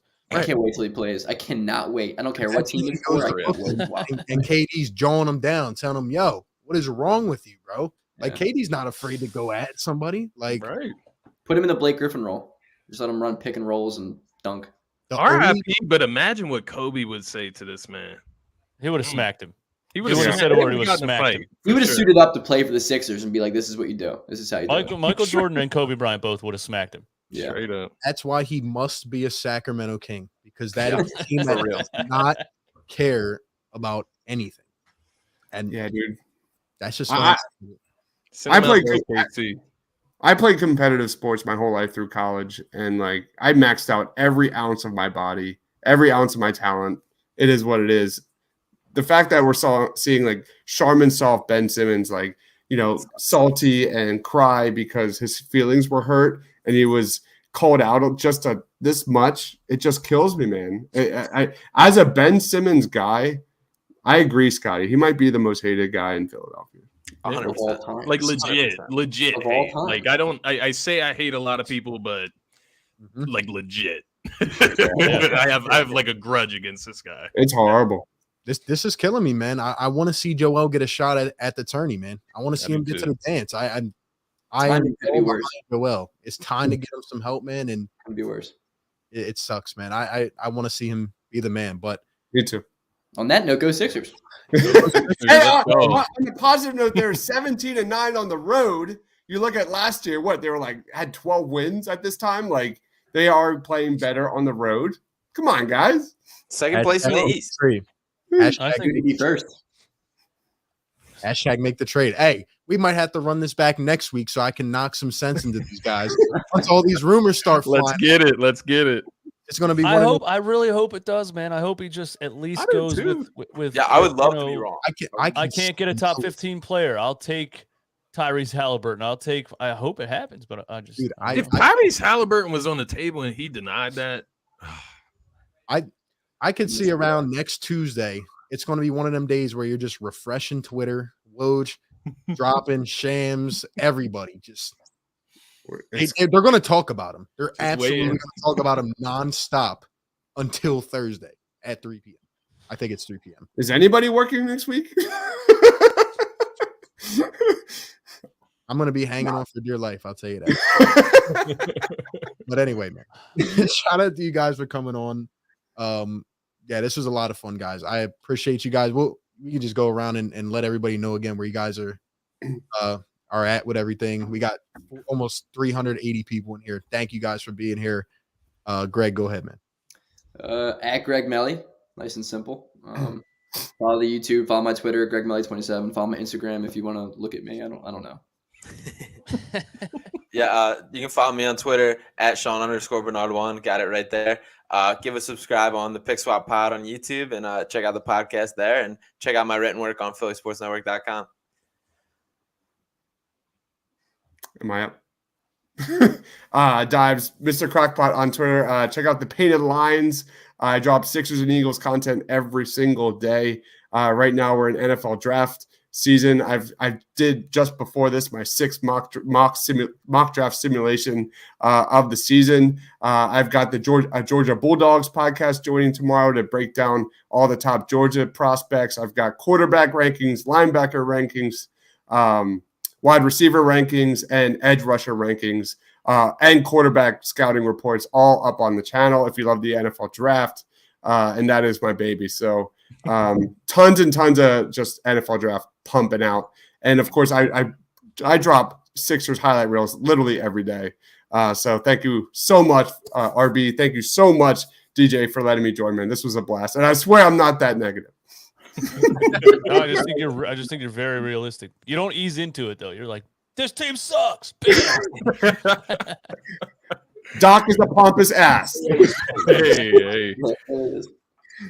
No, I guess I'm the last one here, but thank you once again, RB. DJ, thank you for having me, of course, and I'll come back anytime. Just let me know. But you can find me at Scotty Drown. That's on all social media platforms. And just make sure you subscribe to DSM Media on YouTube. We cover the Philly sports across the spectrum. So we got you covered with all 5, 6 sports, whatever you want to call this city. We got you covered. DJ? Yeah. DJ Eastwood, Run It Back Philly. No frauds, no fanboys, and definitely no intros. Love it, man. Have a good one. Peace.